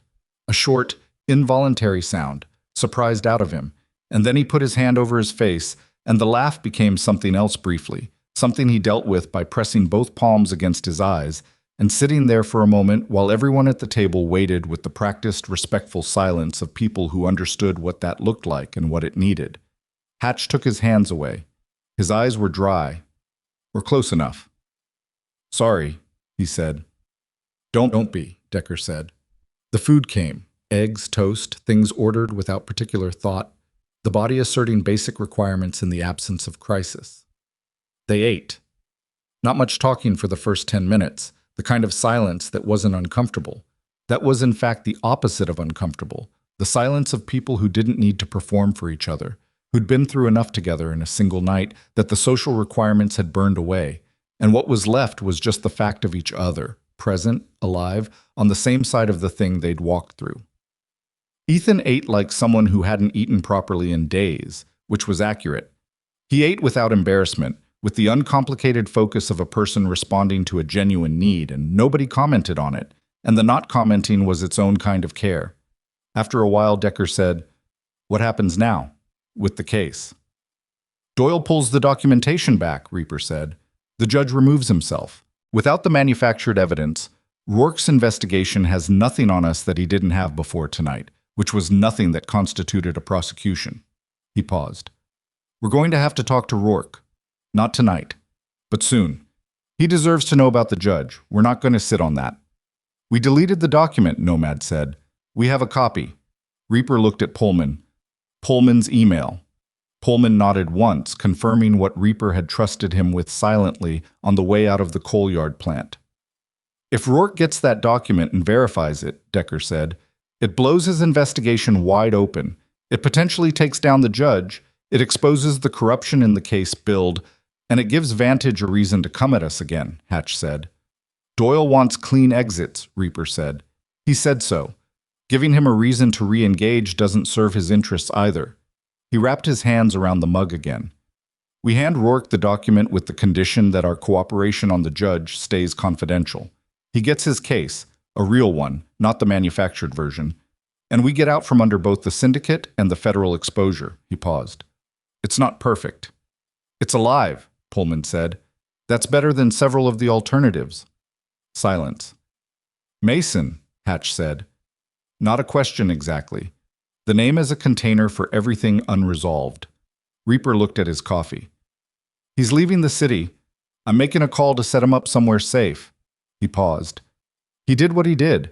Some of it he told us about, and some of it was worse than he said. And at the end of it, in that building, he did the thing that needed to be done. He looked up at the table. I'm not asking any of you to make peace with it. That's your own work. I'm just telling you what I'm going to do. What are you going to do? Decker said. Make the call to Billings, Reaper said, and then let it be what it is.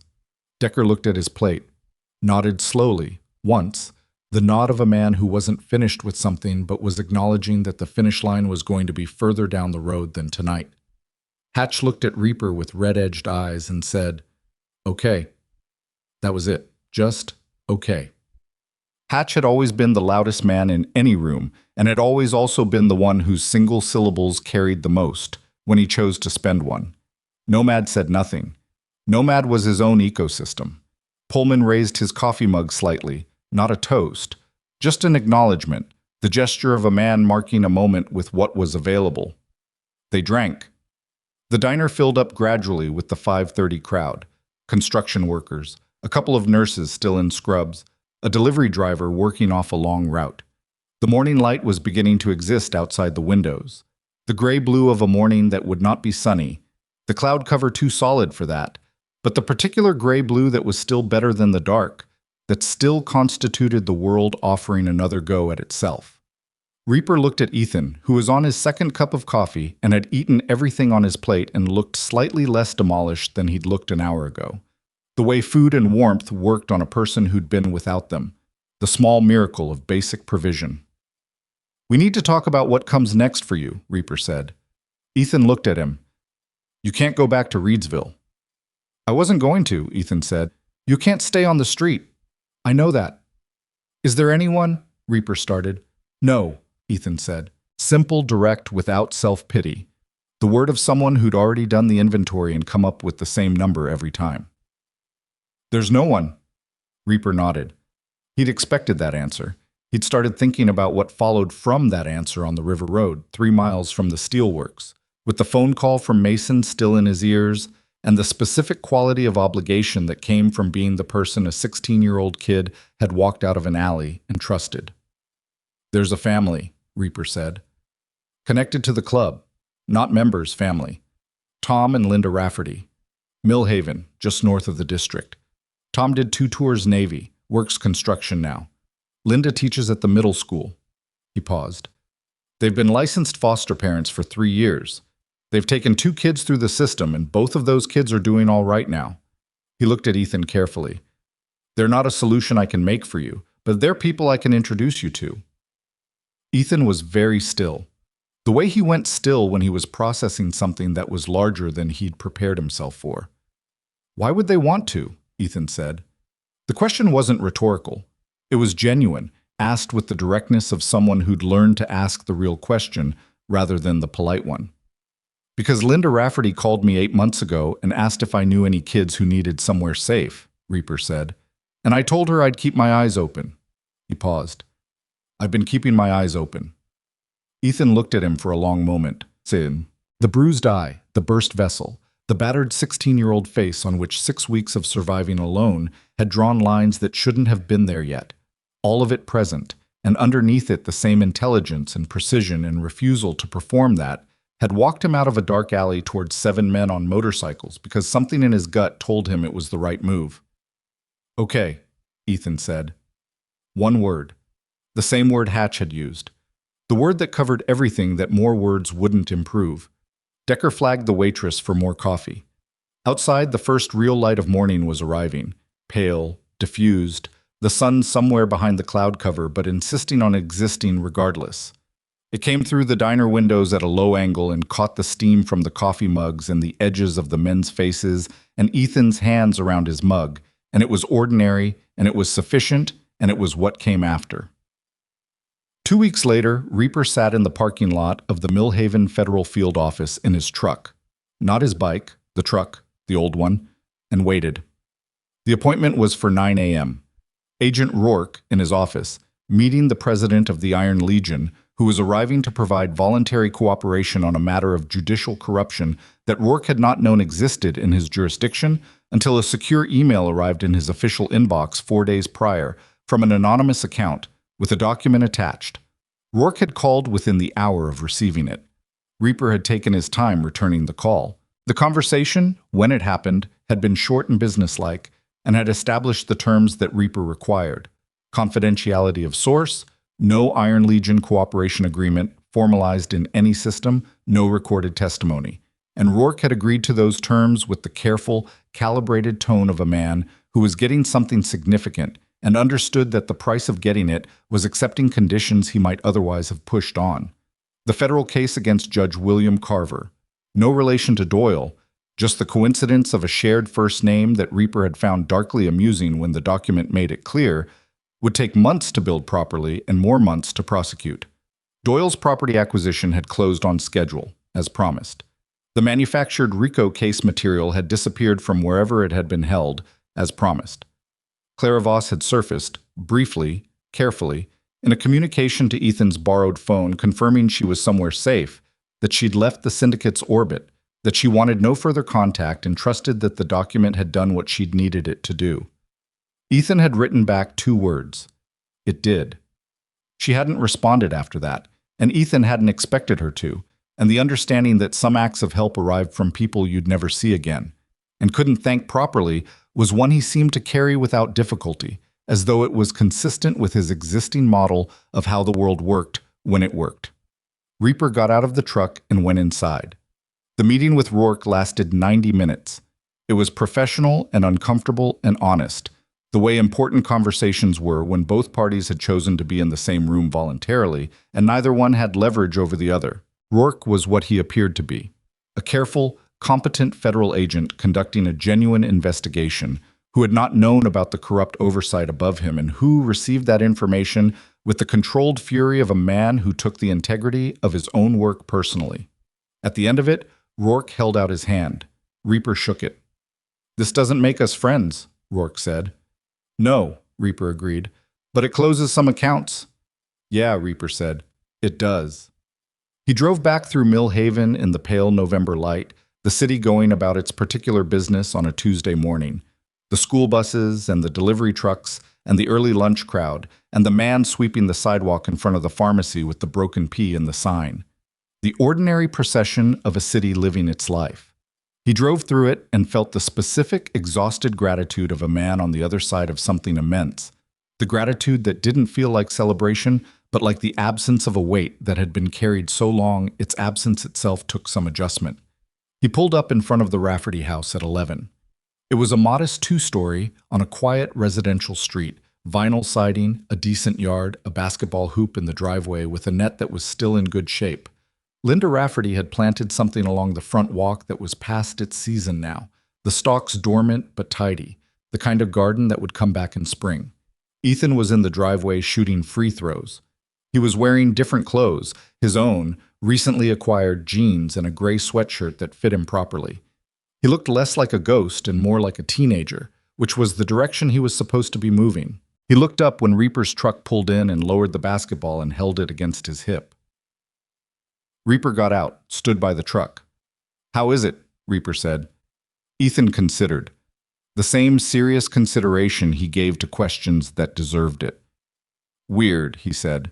"In a good way. Mostly." A pause. "Linda made breakfast this morning without being asked. It was there." He looked at the basketball.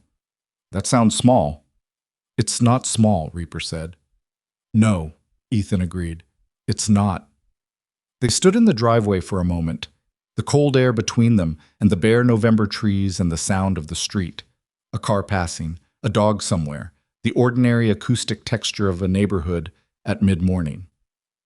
"Tom's teaching me to drive on weekends," Ethan said, "in the parking lot of the community center, the big one on 5th. "You any good?" "Terrible," Ethan said. "He says that's normal." Reaper almost smiled. Not quite. He wasn't there yet, the machinery of it still working through something that needed more time. But close. "Tom's right," he said. Ethan bounced the basketball once on the driveway pavement, caught it, looked at Reaper with those careful eyes that had not changed, still precise, still reading everything, but with something in them that had not been there in the alley, in the bar, on the bike, in the machine shop or the processing floor, or the diner afterward. Something that was going to need a long time to name itself properly, but that was present in the way light was present in a room where the curtains had been opened. "The club," Ethan said. "Your guys, are they?" "They're working through it," Reaper said. "Some things need time." "Yeah." He bounced the ball again. "Is Pullman's rib okay?" "Too cracked. He's wearing a brace. Hates it." "Does he complain about it?" "Constantly. To everyone. In great detail." Ethan did smile then. A real one, brief and unguarded, the kind that changed his whole face. It arrived and went quickly, the way genuine smiles did on people who'd spent a long time not having reason to use them, who were still learning that the expression was available to them. "Good," he said. Reaper put his hands in his jacket pockets, looked at the basketball hoop, at the decent net, at the winter sky above the residential street. "I'm going to step down," he said. "As president. I've been thinking about it since the steelworks." Ethan looked at him. "Why?" "Because the club needs someone who can build what comes next," Reaper said. "Somebody who earned their way up through what all of this was. Not somebody who built the thing from the ground and has too much history with every brick of it to see it clearly anymore." He paused. "Decker's ready. He's been ready for 2 years. I just wasn't ready to see it." "Is he going to say yes?" "He's going to argue, then he's going to say yes." "What do you do after?" Reaper was quiet for a moment. It was a question he'd been turning over since the diner, since the river road, since the cold machine shop with the off-kilter light, and the answer was still assembling itself, still finding its shape. "Ride for a while," he said. "Figure it out from there." Ethan nodded slowly, processing it. "You could come back here," he said, carefully, not asking too much, just indicating the possibility. "Sometimes, if you were riding through." Reaper looked at him, the 16-year-old with the basketball and the borrowed driveway, and the breakfast that had just appeared this morning without being asked, and the careful eyes that had walked out of a wet alley toward 7 motorcycles and changed everything. "Yeah," Reaper said. "I'll come back through." The club meeting happened 4 days later at the Ironclad bar. The real one, not the machine shop backup. The actual bar with the scratched pool table and the television above the far end, and the particular smell of the place that was equal parts wood polish and spilled coffee and leather, and the accumulated years of men sitting in it and talking through hard things. They'd done a security sweep that morning. Old habit, newly meaningful. Decker sat at the head of the table and argued for 18 minutes. Then he stopped arguing. The vote was unanimous. Afterward, Hatch ordered a round of coffee. Not alcohol, coffee, which was its own kind of statement. And they sat around the table in the bar that Reaper had walked into on a night that felt a long time ago. And they talked about the brothers who'd been hurt, and the brother who was gone, and the debt that couldn't be settled by any mechanism except the daily work of being who they'd said they were when they started this. Nobody made speeches. At some point, Nomad, who had said virtually nothing across the entire week, put his coffee mug down and looked at the table and said, "We protected him, the boy." He said it simply, like a fact being confirmed after examination. "That's what we were supposed to do." "Yeah," Hatch said. "So we did that." "Yeah," Hatch said again. Nomad picked his coffee back up, said nothing else. It was characteristically enough.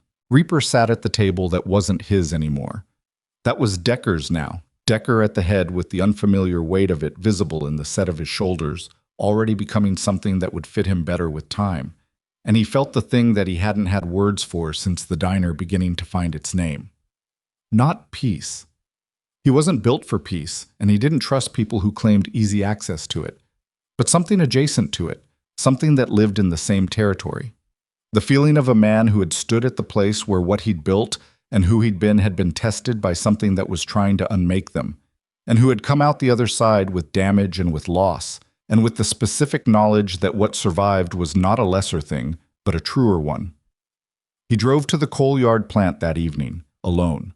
Parked outside, walked through the fence gap, crossed the ground floor in the dark, to the corner where the battery lantern had burned. The lantern was gone, Doyle's people, cleaning the site, or just time. The crate was still there, and on it, where Mason had left it 4 nights ago, was the Iron Legion cut. He stood looking at it. Then he picked it up, folded it carefully, the way you folded something that carried history, Not tenderly, not with ceremony, just with care. He carried it out to the truck. He drove to Billings the following Thursday. 12 hours, 2 states, the November road through the flatland turning to the higher country, the sky opening up the way it opened out here in a way the city never permitted. He found the address, a property outside town, modest, a barn conversion someone had done 30 years ago, now the home of a retired Iron Legion man named Gerald Brixton who went by Brick and had a dog named Carl and a workshop out back where he built furniture from salvaged wood and sold it to a store in town. Mason was in the workshop when Reaper arrived. He was sanding something, a chair leg, working the grain, focused in the way people focused on physical tasks when the alternative was the inside of their own head. He heard the truck and came to the workshop door and stood there wiping sawdust off his hands with a rag, and the two men looked at each other across the dirt yard with the cold afternoon light between them. Reaper got out of the truck. He reached behind the seat and picked up the folded cut and walked across the yard and held it out. Mason looked at it, didn't take it. "That's not mine anymore," he said. "No," Reaper said. "It's not." He held it a moment longer. "But it's not nothing either. 22 years isn't nothing." He set the cut on the workshop door frame, not pressing it on him, just leaving it within reach. "What you do with it is your business." Mason looked at the cut. The patches, the Iron Legion rocker, the rank bar that wasn't accurate anymore but was still what it was, the accumulated geography of a life that had been lived genuinely alongside the ways it hadn't. "I almost destroyed everything," Mason said. "Almost," Reaper said. "Jack, don't," Reaper said. Not harshly, just done. The word drawn under the account, not because everything was settled, but because the continued opening of it helped neither of them. "I drove 12 hours. You got coffee in there?" Mason looked at him for a long moment. Then something in the set of his face released. Not repaired, not resolved, but released. The particular release of a person who'd been holding something very heavy for a very long time and had been given permission to set it down and rest, just for a while. "Yeah," he said, "Brick makes terrible coffee." "Good," Reaper said. "I've had enough good coffee to last me a while." He followed Mason into the workshop, the door closing behind them, the cold afternoon light going away. And inside it was warm from a small wood stove in the corner, and the smell of sawdust and machine oil, and the particular smell of work being done carefully with good materials. And Brick's dog Carl looked up from his bed near the stove and looked at Reaper and went back to sleep. And the two men who had been brothers for 22 years and something harder and more complicated than that for the last month sat down with terrible coffee and the long, specific, necessary silence of people beginning, not completing, just beginning, the work of deciding what came next. Outside, the wind moved through the high country in the way it moved out here, with the particular indifference of large spaces to the things that happened in them. Enormous and clean and continuous, the sound of the world going on with its business, while the human arrangements inside it sorted themselves out, or failed to, not caring either way. And in Mill Haven, at a modest house on a quiet residential street, a boy shot free throws in a driveway in the late afternoon, missing most of them. The basketball bouncing back to him each time off the decent net, and he kept shooting, and a light came on in the kitchen window behind him, and the smell of something cooking came through the closed door. And the day settled into evening the way days did, without ceremony and without asking permission. The Iron Legion rode south that weekend. Not a mission, not a run with a destination, just south, the way bikers rode when they needed to be moving more than they needed to arrive. Decker at the front, in the position that was his now, learning its weight at speed. Hatch beside him, loud about something, the way he was always loud about something. Nomad in the back, watching the road behind them with the eyes that never fully stopped watching. Pullman with his brace under his jacket, the cracked ribs complaining at every road irregularity, a fact he was telling no one. The highway opened up outside the city, and the formation spread slightly, the way formations spread on open road, each rider finding their own line, and the engines found their collective rhythm, and the cold air pressed against leather, and the white center lines came at them and went under them, and the miles added up the way miles did when you were moving through them without counting. Not the same as before, smaller, quieter, carrying things that wouldn't set down for a long time, but moving. Still moving. That was what remained. That was what survived. Not the version of the Iron Legion that had existed before the boy walked out of the rain and into the bar and said, "Your club was betrayed." That version was gone, and the men who'd built it were different now in ways they were only beginning to understand. But the thing underneath the version, the reason for the version, the foundational decision that had brought a group of men home from war and said, "We are not done protecting people. We are just done being told which people to protect," that survived. It rode south in the cold November afternoon, engines running true, road opening ahead of them, and it carried the weight of everything that had happened the way something strong carried weight. Not easily, not without showing the strain, but without breaking, and without stopping, and without turning around. The story ends here, with no loose ends, only open road, and the men still willing to ride it.